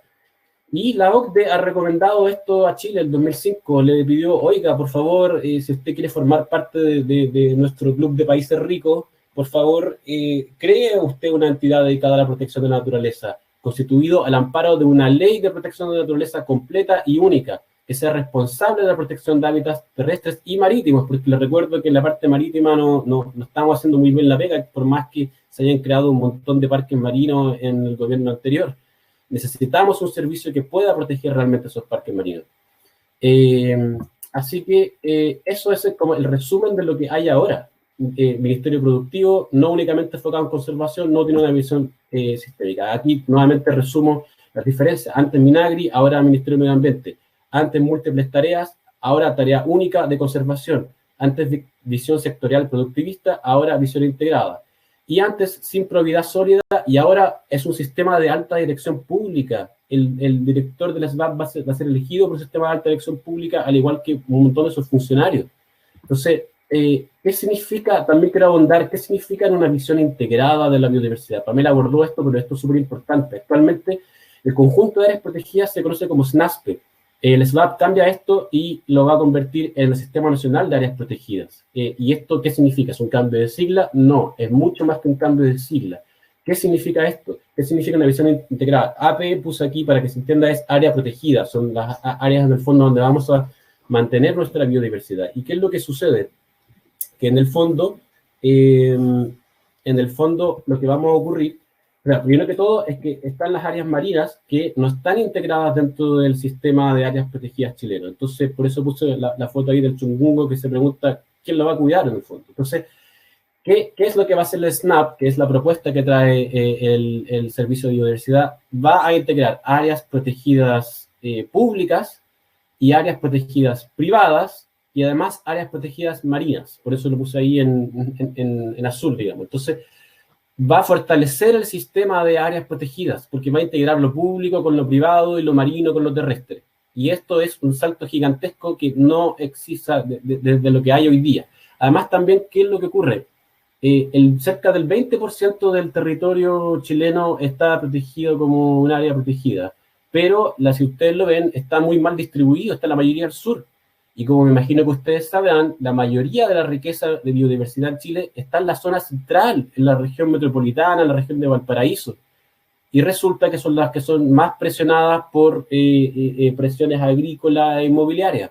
Entonces, no estamos haciendo bien la pega, pareciera que sí, pero no realmente. Entonces, el SBAP va a poder integrar las áreas protegidas, va a poder hacer además una planificación súper completa del sistema y además va a proteger la biodiversidad fuera de las áreas protegidas, porque la naturaleza no solamente está en esas áreas. Entonces, ¿cómo lo va a hacer? ¿Cómo va a proteger la biodiversidad fuera de las áreas protegidas? Mediante una cosa que se llama planes de manejo para la conservación, que están en la ley. Y eso va a permitir que incluso fije condiciones para el uso de suelo fuera de las áreas protegidas. Además, también otro punto súper importante que va a ocurrir es la homologación de las áreas protegidas. Hoy día hay un montón de diferentes categorías de áreas protegidas en el fondo, y eso lo que genera una gran confusión y enredo administrativo. Entonces, hay una cosa que se llama la IUCN, que es la Unión Internacional para la Conservación de la Naturaleza, que tiene un organismo internacional con muchos empleados, oficinas, centros asociados, y la pregunta central que nos permite resolver, que podemos resolver al referirnos a las pautas de la IUCN es cómo podemos estandarizar la conservación de Chile para poder medir y compararnos con otros países, porque si nosotros tenemos 20 categorías distintas de áreas protegidas, cada una con su objeto de protección, con sus reglas, con su letra chica, después, cuando queramos compararnos con países como, por ejemplo, de África, de Estados Unidos, todas estas comparaciones que le encanta hacer con Nueva Zelanda, etcétera, no las podemos hacer realmente porque vamos a estar comparando peras con manzanas. Entonces, con razón, también no hemos logrado cumplir las metas Aichi, que son las metas de biodiversidad, porque tenemos un desorden institucional en Chile. Entonces, además de esto, me llamó también la atención lo que dijo el panelista anterior sobre... ¿Sí? A ver, si podemos ir cerrando el tema, así nos vamos a tener que alargar un poco, pero un poco para respetar el tiempo dentro de lo posible. No sé cuánto Ya, te perfecto. falta. Perfecto. Entonces, Bien. dejo este tema planteado, que es la planificación ecológica. En el fondo, a propósito del ecoreporte, el SVAP va a poder identificar sitios prioritarios, usos del territorio, buenas prácticas. Bueno, se va a homologar las áreas protegidas. Había mucha duda respecto de qué va a pasar con los santuarios de naturaleza, que se elimina, que en el fondo se elimina como otra categoría, pero se reclasifica dentro de otras áreas. Por ejemplo, el parque, o sea, el santuario Huemules de Niblinto es diferente al santuario de naturaleza Hierba Loca. Huemules de Niblinto corresponde, según la IUCN, a una reserva de región virgen o parque nacional, mientras que hay otras, por ejemplo, Río Cruces va a quedar como área costera de múltiples usos, por ejemplo. Después también concesiones sectoriales, hoy día existen en áreas protegidas, el SVAP las prohíbe, el SVAP además va a poder hacer certificación y ecoetiquetado, o sea, para poder certificar bien quién está haciendo una verdadera conservación y quién no. Va a ser una red de monitoreo que es súper interesante, con información para la biodiversidad, que vamos a poder incluso tener monitoreo remoto de la biodiversidad. Va a crear un fondo gigantesco para la biodiversidad que no existe actualmente. Y también en el chat preguntaban por los incentivos para la conservación privada. Bueno, es importante que haya incentivos para la conservación privada porque hoy es muy difícil hacerlo, no hay ningún tipo de incentivo tributario ni administrativo. Más encima, el SVAP va a poder supervisar la administración de las áreas protegidas privadas. Y también para quienes critican esto, habría que preguntarles, bueno, ¿qué pasa con los incentivos para las plantaciones forestales? Si tú ves hoy, CONAF sigue otorgando incentivos para las plantaciones forestales, pero no hay incentivos para áreas protegidas privadas. ¿Qué más? También va a poder, en el fondo, abordar el tema de las especies exóticas invasoras, y para eso el SVAP va a poder entrar a predios privados, incluso para poder hacer control y erradicación de especies exóticas invasoras. Y por último, algo súper importante, el cuerpo de guardaparques. Se crea un cuerpo de guardaparques y el día de hoy el guardaparques no tiene mucha fuerza para poder fiscalizar la ley de caza u otros instrumentos dentro de áreas protegidas.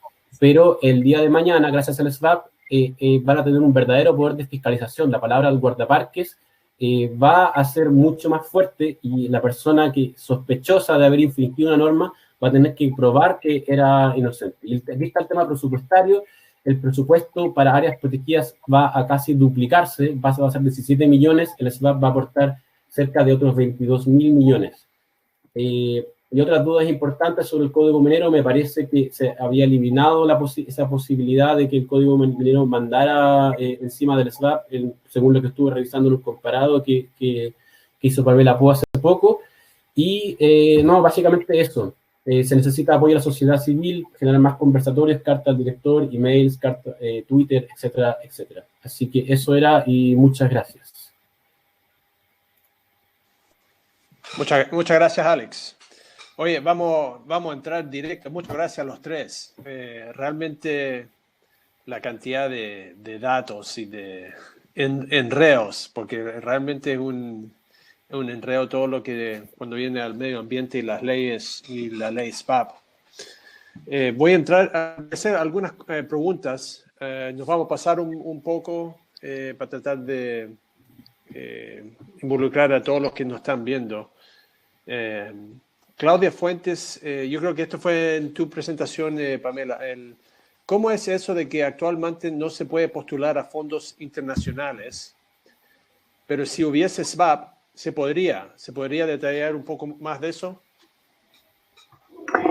Sí, actualmente ocurre que hay fondos por el tema del cambio climático, ¿cierto? Hay mucha plata para poder distribuir a países que obviamente tienen importante biodiversidad, etcétera. Pero eso no hay cómo vehiculizarlo actualmente porque Chile no cuenta con un servicio de biodiversidad y por lo tanto no le van a pasar plata a un país que tiene en estos momentos, como también lo que planteaba Alejandro, no tiene, ¿cierto?, una fortaleza en materia de biodiversidad y protección de ecosistemas. No existe. Sería botar plata en el fondo si nos donan y no hay a quien en el fondo pedirle explicación o cómo se hizo, cómo se rinde, etcétera. Entonces, mientras no tengamos una institucionalidad, es muy complejo que a Chile le aporten platas de afuera si no existe la institucionalidad que se haga cargo. Porque acá se requiere obviamente que haya una cabeza que diga y que rinda cuentas de cómo esto se utilizó. Por lo tanto, es importante captar esos fondos de fuera para poder en el fondo también financiar, porque con platas públicas, o sea, desde mi visión, la materia medioambiental debería ser la primera, ¿cierto? Porque si preservamos ecosistemas, preservamos la vida, preservamos la salud, etcétera. Pero también hay necesidades que la sociedad tiene de vivienda, de salud, de educación, y van a ser esas las primeras en las cuales el Estado va a tener que invertir. Por lo tanto, el medio ambiente queda supeditado, ¿cierto?, con lo que haya nomás. Entonces, si hay fondos internacionales, es importante poder captar esos recursos. Sí, ahí está. Muchas gracias, Pamela. Oye, aquí Elvis Núñez pregunta, ¿cómo protegerá el SVAP a las ASP de las intervenciones que estipula el Código de Minería? Yo creo que Alex había mencionado brevemente eso. Sí, corrígeme, Pamela, si me equivoco, pero entiendo que hay en la Cámara de Diputados la indicación 185 de los parlamentarios Celis, Girardi, González, Ibáñez, Labra, Pérez y Saavedra. Lo que hacen es suprimir un artículo del Código de Minería, que referido al artículo 17, el Código de Minería, su artículo 17, en el fondo establece que el intendente puede dar un permiso para ejecutar labores mineras en lugares declarados parques nacionales, reservas nacionales o monumentos nacionales. Bueno, eso se elimina. Entonces, esa supuesta superioridad al Código de Minería desaparece. Y por otro lado, también, como se indicó, el SVAP ahora indica claramente que no se pueden otorgar concesiones sectoriales, o sea, de minería, de transporte, obras públicas, transmisión eléctrica, acuicultura. Todas esas concesiones quedan fuera de las distintas categorías, y además hay que recordar que el SVAP dice claramente que se prohíbe la explotación de recursos naturales con fines comerciales en las áreas de reserva de región virgen, en Parque Nacional y, si mal no recuerdo, también en otras áreas. Déjame revisar bien. Monumento natural. Se prohíbe la extracción de recursos naturales o de proyectos industriales. En todo caso, en las otras tres áreas, si bien se prohibieron las concesiones sectoriales, eso es un tema que podemos perder en la otra comisión que viene. Hay que ser súper sinceros en ese debate. De todas maneras, las otras tres áreas tienen un plan de manejo, ¿cierto? La categoría tiene un objeto de protección, entonces no llegaría a ser cualquier cosa dentro de esas otras tres áreas que tienen menor protección, que son las áreas protegidas indígenas, las privadas, ¿cierto? O sea, áreas de múltiples usos y reservas nacionales. Entonces, en ese sentido también hay un resguardo porque tienen que tener un informe favorable del servicio. Si no existe un plan de manejo, no se puede otorgar una concesión. Entonces, en ese sentido también hay otro resguardo que da el propio servicio. Entonces, teniendo, independiente que haya un código minero, un código de agua, etcétera, toda esta como legislación aparte del servicio, existe los planes de manejo que en el fondo van a ser, como están ya arreglados dentro del servicio, van a ser los que van a, en el fondo, decir, aquí no se puede tocar o no me puedes modificar con una actividad, ¿cierto? El área. Tiene que ser acorde al área. Entonces, no me la puedes modificar sustancialmente. Entonces, ahí es como que, entre comillas, se caen esos proyectos. Sí, bueno, también para complementar lo que dice Pamela, también es muy importante entender que al día de hoy hay un montón de áreas protegidas que no tienen administración efectiva, no tienen guardaparque, incluso no tienen planes de manejo de parte de CONAF. Y CONAF, yo creo que se dio cuenta de esto hace algunos años, de que estaban atrasados porque se les venía la SVAP encima. Entonces empezaron como locos a tratar de hacer nuevos planes de manejo. Y la verdad es que me queda duda de que el procedimiento que estén haciendo sea muy bueno, porque y los planes de manejo que ya existen muchas veces están desactualizados y no tienen mucha, digamos, no están actualizados a los procedimientos actuales de conservación que existen, a los estándares actuales de conservación que existen. Entonces, muchas veces, si uno revisa algunos planes de manejo que van a ser de los años 90, son simplemente una descripción del área, con suerte, digamos, pero no hay una indicación de actividades prohibidas, actividades permitidas, no hay un plan de contingencia contra incendios o contra especies exóticas invasoras, no hay metas. Entonces, también ese artículo que dice que, en el fondo, que el SVAP lo que viene a hacer es fortalecer los distintos planes de manejo, lo coloca también como una protección, porque en los planes de manejo se dice que en el fondo van a haber actividades prohibidas y permitidas, separación de distintas áreas, y qué actividad se puede hacer también dentro de cada área, siempre y cuando sea compatible con el objetivo de conservación y con el plan de manejo. Entonces le da una mayor regulación que el día de hoy es francamente inexistente. Yo creo que ese es el punto central de cómo esto es una mejora. Oye, aquí voy a juntar dos preguntas, porque lo que dio puntapié, obviamente, en este sector es la área de preservación ecológica. Voy a juntar dos de José Miguel y de la Ángela Mozo. ¿Qué pasará con las zonas que deben protegerse y tienen dueños privados? Obviamente, el área de preservación ecológica, que yo sepa, son todos dueños privados. ¿Y qué pasa? Y al mismo tiempo pregunta ¿qué pasa con las áreas de valor natural identificados en los instrumentos de planificación territorial? Deben estar incorporados en el LGUC. ¿Cómo te podemos conseguir hacer efectivo esta protección en estas áreas? ¿Y qué pasa si los dueños no quieren protegerlas? Yo quiero responder al principio de esta pregunta, por lo menos en datos. Voy a compartir pantalla para mostrarles. Voy a mostrar el texto actual. Mira, aquí, el artículo 31 habla de los planes de manejo de conservación. Esto lo que está a la derecha es el texto que se aprobó en la Comisión de Medio Ambiente de la Cámara, y este es el texto del Senado. O sea que ya venía al Senado y mejoró en la Cámara. Dice, el servicio podrá elaborar planes de manejo para la conservación de ecosistemas y conservación y recuperación de ecosistemas amenazados o parte de ellos. Dichos planes serán de cumplimiento obligatorio, ¿ya? Primero, y establecerán requisitos para elaboración de planes de manejo de recursos naturales o para el otorgamiento de permisos sectoriales. Y esto es lo que más me gusta, establecer condiciones de exigencia al uso del suelo, a la aplicación de sustancias químicas, alteración de sistemas fluviales, lagos, humedales, aguas subterráneas, protección de especies, acciones de restauración o implementación de instrumentos. O sea, todo esto, en el fondo, todo esto se le va a poder obligar, en el fondo, a los privados que no quieran hacer conservación, porque esto puede estar fuera de las áreas protegidas.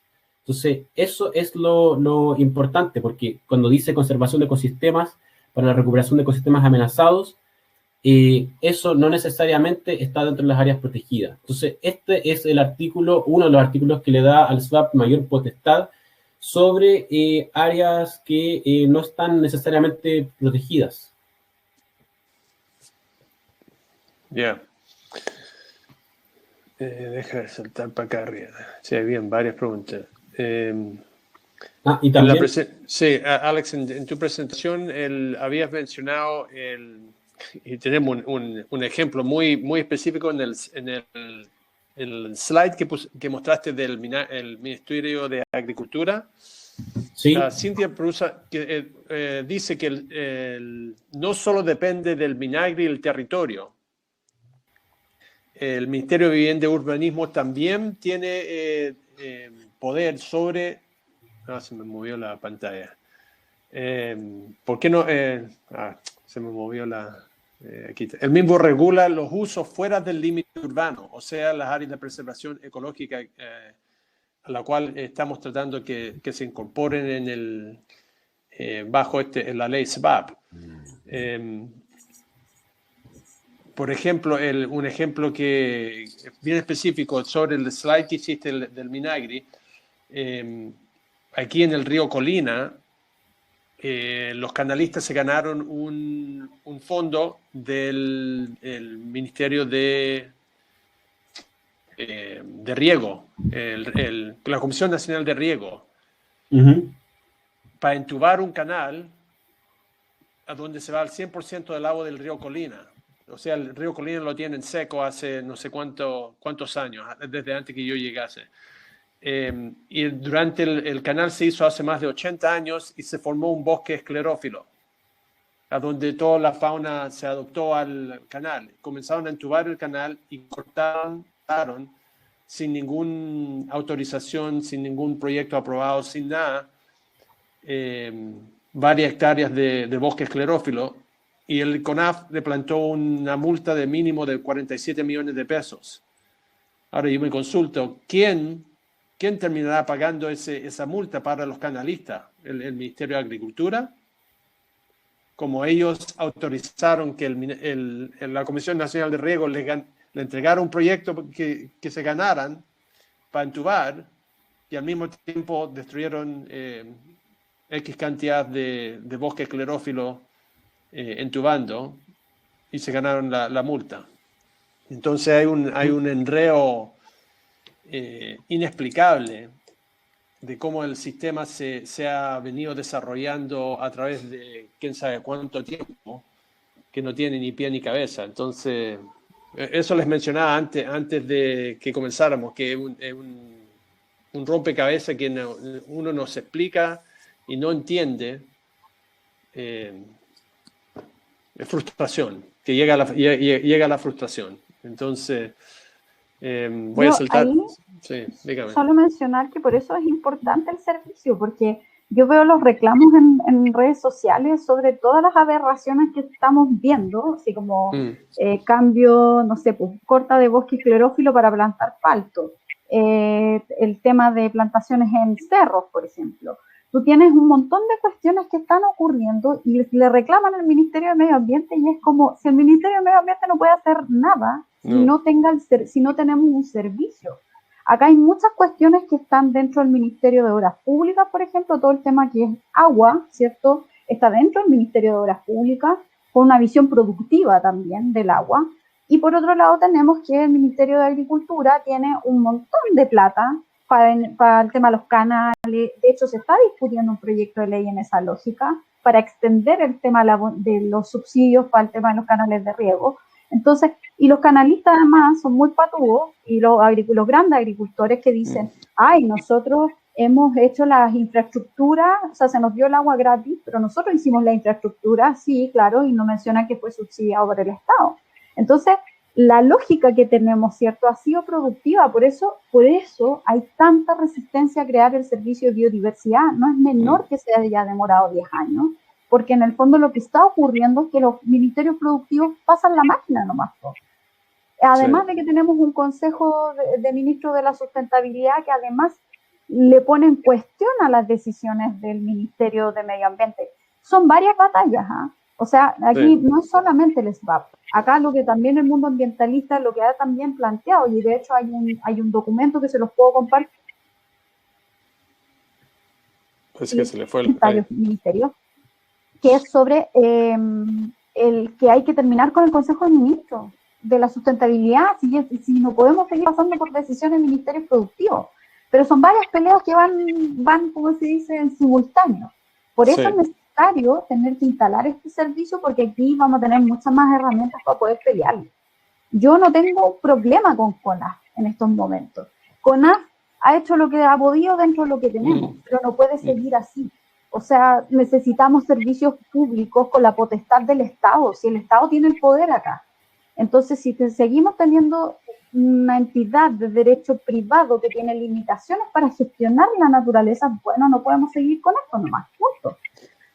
Pero que buen punto, Pamela, pero ¿cómo, y siempre hago la misma pregunta, ¿cómo se va a fiscalizar y qué poder va a tener esos fiscalizadores?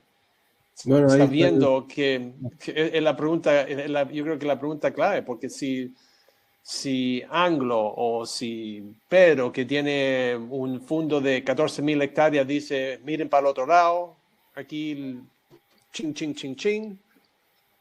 Muy importante en esa pregunta descubrir y cortar todos los conflictos de interés o de instituciones relacionadas. Lo mismo que decía Pamela y Alex, que el gato cuidando la carnicería, no se puede matar ni al gato, ni se puede eliminar la carnicería, lo que hay que es cerrar la puerta. Y cuando esas puertas son controladas por el gobierno, no por el Estado, y las instituciones que existen son relacionadas a la producción, nos damos cuenta de que tenemos un Ministerio del Medio Ambiente inoperante, que no existe realmente para todos los conflictos que yo he planteado. En este año el Ministerio del Medio Ambiente no ha sido resuelto ninguno. Extrañamente la Municipalidad de Barnechea participó cerrando aquí el tema del santuario del plomo, que está en un área protegida y que no tiene plan de manejo, y el plan de manejo se lo está adjudicando una fundación que hizo un camino, como les contaba, que rompió un sendero inca y rompió muchas plantas autóctonas, esclerófilas del lugar. Entonces, es muy complicado desligar las instituciones que se dicen cuidar el medio ambiente y que están relacionadas al productivismo a través de otras empresas y ámbitos del Estado, amparados en leyes como la ley minera y otras así, que siempre superan todas las leyes. Es muy complicado desvincular, y eso es muy importante en la nueva ley, que tiene que tratar, como decía Alex y a Pamela, de quitarle el poder a estos vínculos del ambientalismo a nivel político con empresas o políticas productivas. Es muy complicado esta desvinculación, y por eso la ley que estamos proponiendo trata de crear instituciones sobre las instituciones que están relacionadas directamente con la producción. Por ejemplo, el Ministerio del Medio Ambiente no puede cuidar el medio ambiente porque depende de un gobierno, y este gobierno está proponiendo ciertas empresas y está poniendo por sobre el ambiente la producción, el progreso medido en un porcentaje de crecimiento de un país en base a dinero, no en base a parámetros de bienestar. Entonces es muy complicado. Yo creo que esta ley, claro, trata de coartar estos vínculos entre el gobierno productivo y los que queremos cuidar. Por eso el Ministerio del Medio Ambiente y muchas instituciones que se dicen, como decía Alex, la relación entre el SAC y el Ministerio de Agricultura. El SAC está dividido, tiene dos caras, decía Alex. Claro, es muy difícil. Si tenemos instituciones que son disfuncionales, como el Ministerio del Medio Ambiente, que no realmente una declaración de buenas intenciones, la ley va a seguir siendo la ley una letra. Es muy complicado el tema, porque tiene que ser resuelto a nivel político. O sea, si todos estos proyectos de ley o leyes pasan a través de decisiones que tienen que ver con un gobierno relacionado con la producción, tenemos un grave problema. Tenemos el diagnóstico, hacer esta división, separar los vínculos, desvincularlo, es el tratamiento. ¿Y cómo implementar el tratamiento? Claro, esta nueva ley ambiental, que es perfectible, se está poniendo entre el gato y la carnicería. De alguna manera, por decirlo de forma muy básica. El poder de la producción, el poder que tiene a través del gobierno es tan grande que nosotros nos vemos como David frente a Goliat. No tenemos una varita mágica para poder hacer el gallito al poder del dinero. Siempre van a encontrar una excusa para sobrepasar cualquier cosa y conjugar los mandamientos de la sociedad actual, que son embarra al prójimo como a ti mismo, y el a toda costa, y el fin justifica los medios. Yo ahí quiero sumar dos elementos, porque estos son procesos que no caminan solos. En el fondo tenemos el SBAP, que es necesario crearlo por ley, porque está en la ley 19.300, y es un tema que se ha aplazado muchísimo tiempo para completar la institucionalidad ambiental.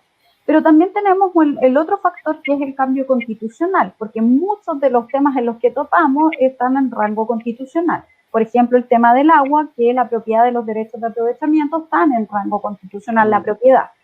Ahora bien, algunos dicen, oye, pero es que no tengamos servicio de biodiversidad todavía porque hay que esperar la discusión de la Constitución. Eso es una falacia, y yo lo quiero plantear tajantemente, en el sentido de que la Constitución, si digamos es más verde, tú vas a tener que adecuar absolutamente toda tu institucionalidad y todas las leyes constitucionales, o sea, orgánicas constitucionales. Eso significa que vas a tener que hacer una tarea titánica de nuevo de revisar, ¿cierto? Y ahí hay un trabajo que el Congreso va a tener, y por lo tanto puede ser que si la Constitución queda mucho más verde, tenemos muchas más posibilidades de herramientas de modificar los tribunales ambientales, porque de verdad yo creo que si uno hace una evaluación de cómo era el tema ambiental antes de contar con los tribunales ambientales, la superintendencia, ¿cierto?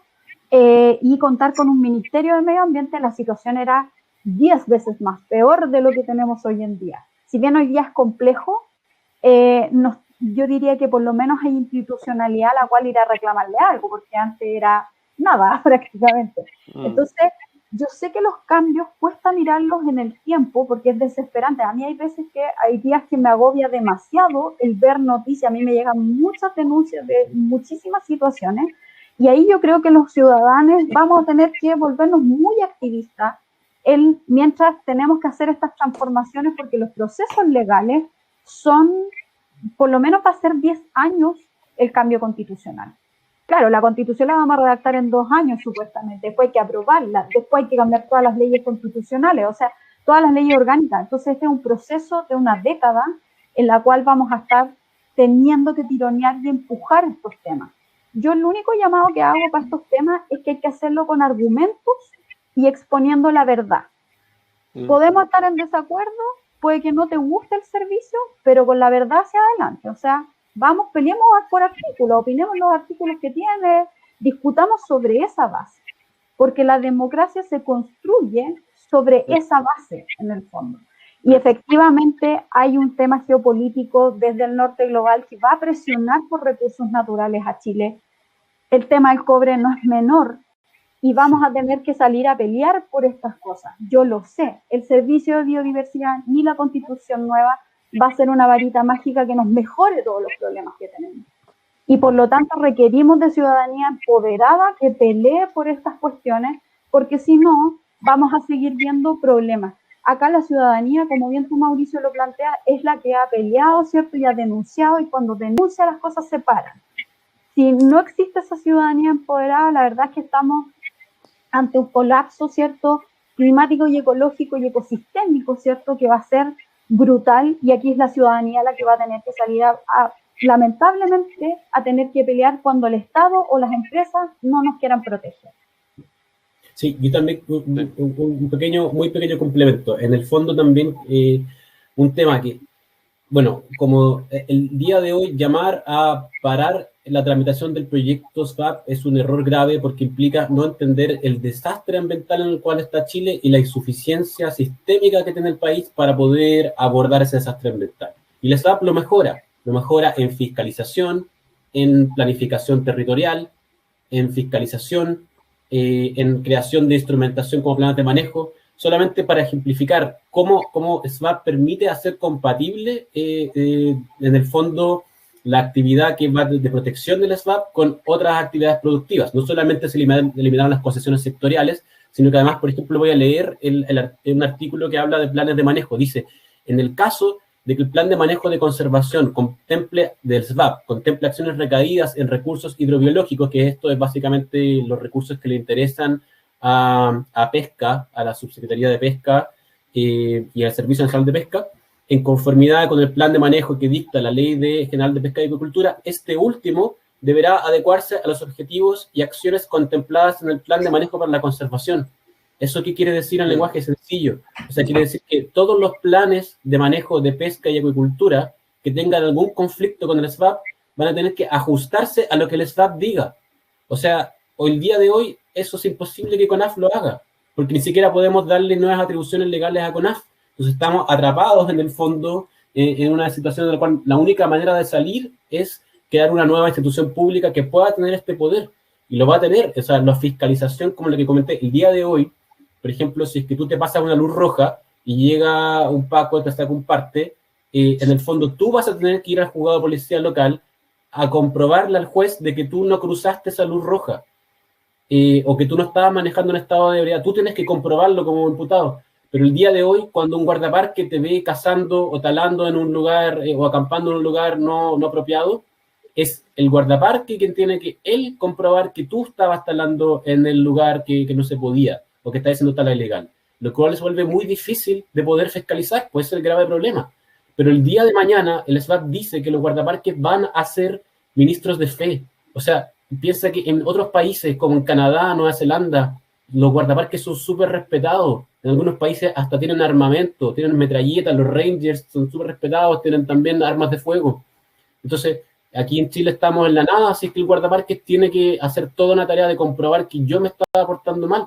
Entonces, aquí el SBAP lo que hace es invertir la lógica. Y además de eso, el SBAP va a poder fiscalizar la administración de las áreas protegidas privadas, cosa que hoy no ocurre. O sea, el SBAP va a poder meterse y decir, ok, privado, usted quiere conservar, perfecto, su área protegida privada pasa a integrarse al sistema público y yo le voy a dar ciertos incentivos, como que no pague las contribuciones, no pague gastos notariales, porque es bueno que usted pueda conservar, pero yo como Estado también voy a estar súper vigilándolo de que usted de verdad está haciendo conservación. Entonces, eso es un salto gigantesco, no podemos esperar una nueva constitución para hacer eso. Sería como un balazo en el pie. Es que, sí, muy de acuerdo. Hay una observación de Lorena que dice que no le queda claro cómo se le puede obligar a los dueños de terrenos privados, áreas de preservación ecológica, lo que nos trajo a este conversatorio, a respetar el carácter de áreas protegidas. La respuesta a ella no es convincente. ¿Qué instrumento se va a usar? ¿Se les van a comprar los terrenos? ¿Cómo se le podría llegar a obligar a un privado que respete el medio ambiente? O sea, actualmente los privados pueden desafectar con dificultad un área de protección. Justamente es lo que está pasando ahora en el Cerro Plomo. Sí. Esa reserva tiene dueño, y la hierba loca es una reserva que incluye el plomo, el cepo, varias cumbres del cordón de los Kempos, y es un área que tiene dueño. El tema es que hasta uno puede decir prevalece el concepto de área por sobre el de propiedad privada, pero ellos tienen ahora el derecho de desafectarla. Ahora, yo pienso que todos los esfuerzos para desvincular los conflictos de interés entre la producción y la ecología son válidos. O sea, este SBAP, antes de la nueva constitución, es un paso, de todas maneras. Y la nueva constitución tiene que ser elaborada de tal manera que desvincule definitivamente todos los conflictos de interés entre el área productiva y la ecología. Por lo tanto, yo pienso que el empoderamiento de una institución como el Ministerio de Medio Ambiente, desvincularla del Ministerio de Agricultura, del de Minería, en los conflictos de interés, es súper interesante de pensar en la redacción de la nueva Constitución. Pero actualmente una persona puede desafectar, un privado puede desafectar un área protegida. Es difícil, pero lo puede hacer. Debiera ser imposible.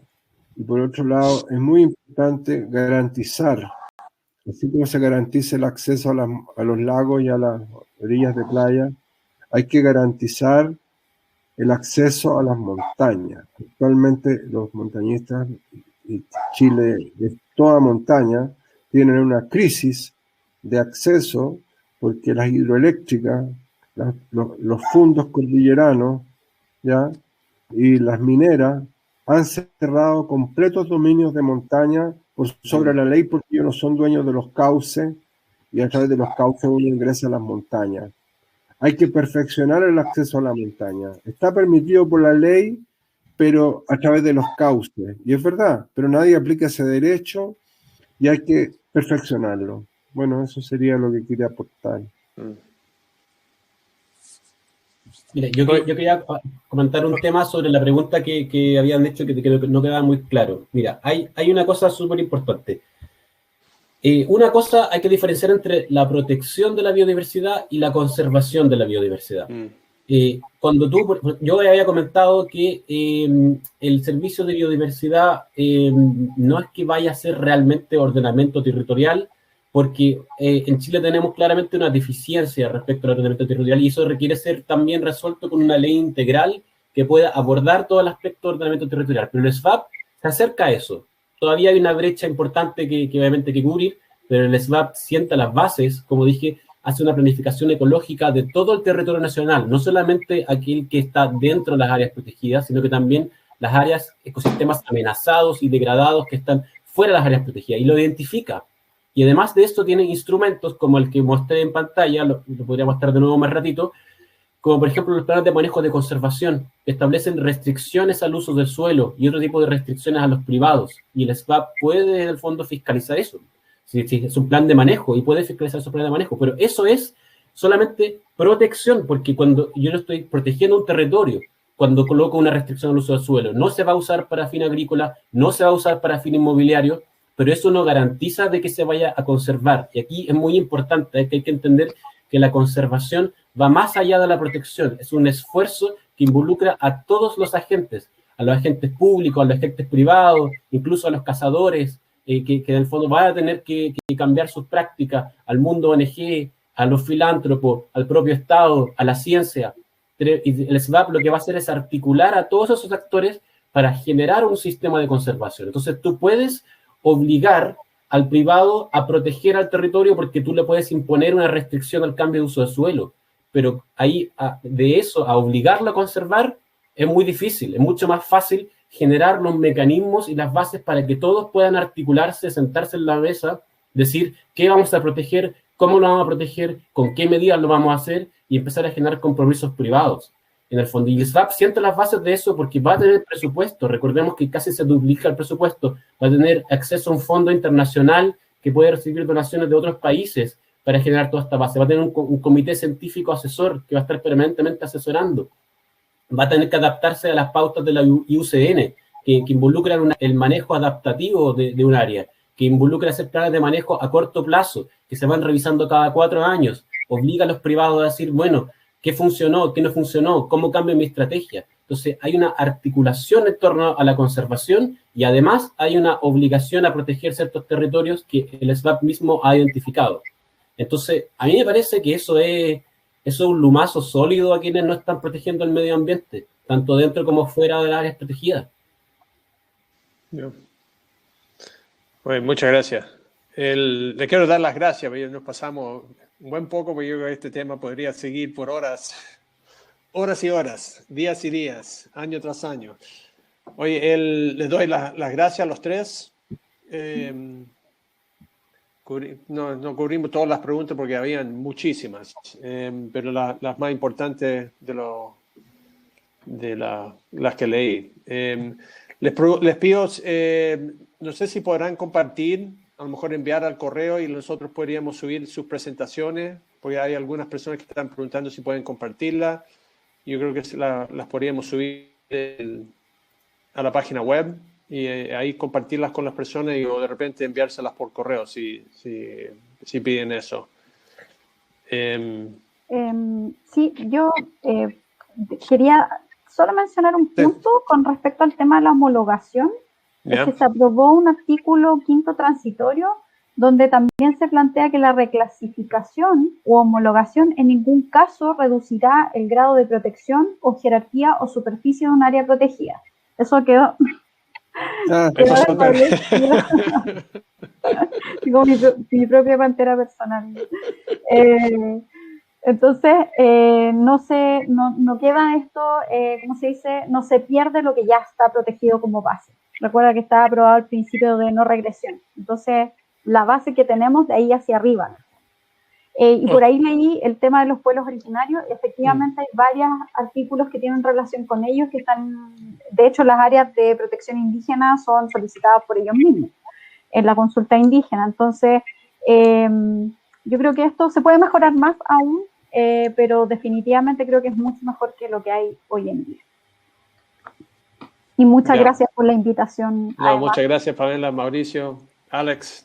Ha sido un placer y yo creo que nuestra audiencia, aunque queda con muchas preguntas, yo creo que este es un tema que se va a seguir discutiendo por un buen tiempo. Así que muchísimas gracias y que tengan un buen fin de semana. Totalmente. Mauricio, Gracias, ojalá que nos estén muy veamos bien. cuando Muchas se gracias. abra la cuarentena Chao. y nos vemos en el cerro. Manden después el enlace del YouTube. Sí, no, de todas maneras, ahí lo vamos a compartir por redes sociales y todo. Listo, muchas gracias, que estén muy bien. Chao. Muchas gracias. Muchas Chao, chao. gracias. Alex, Hasta luego. gracias a Dios.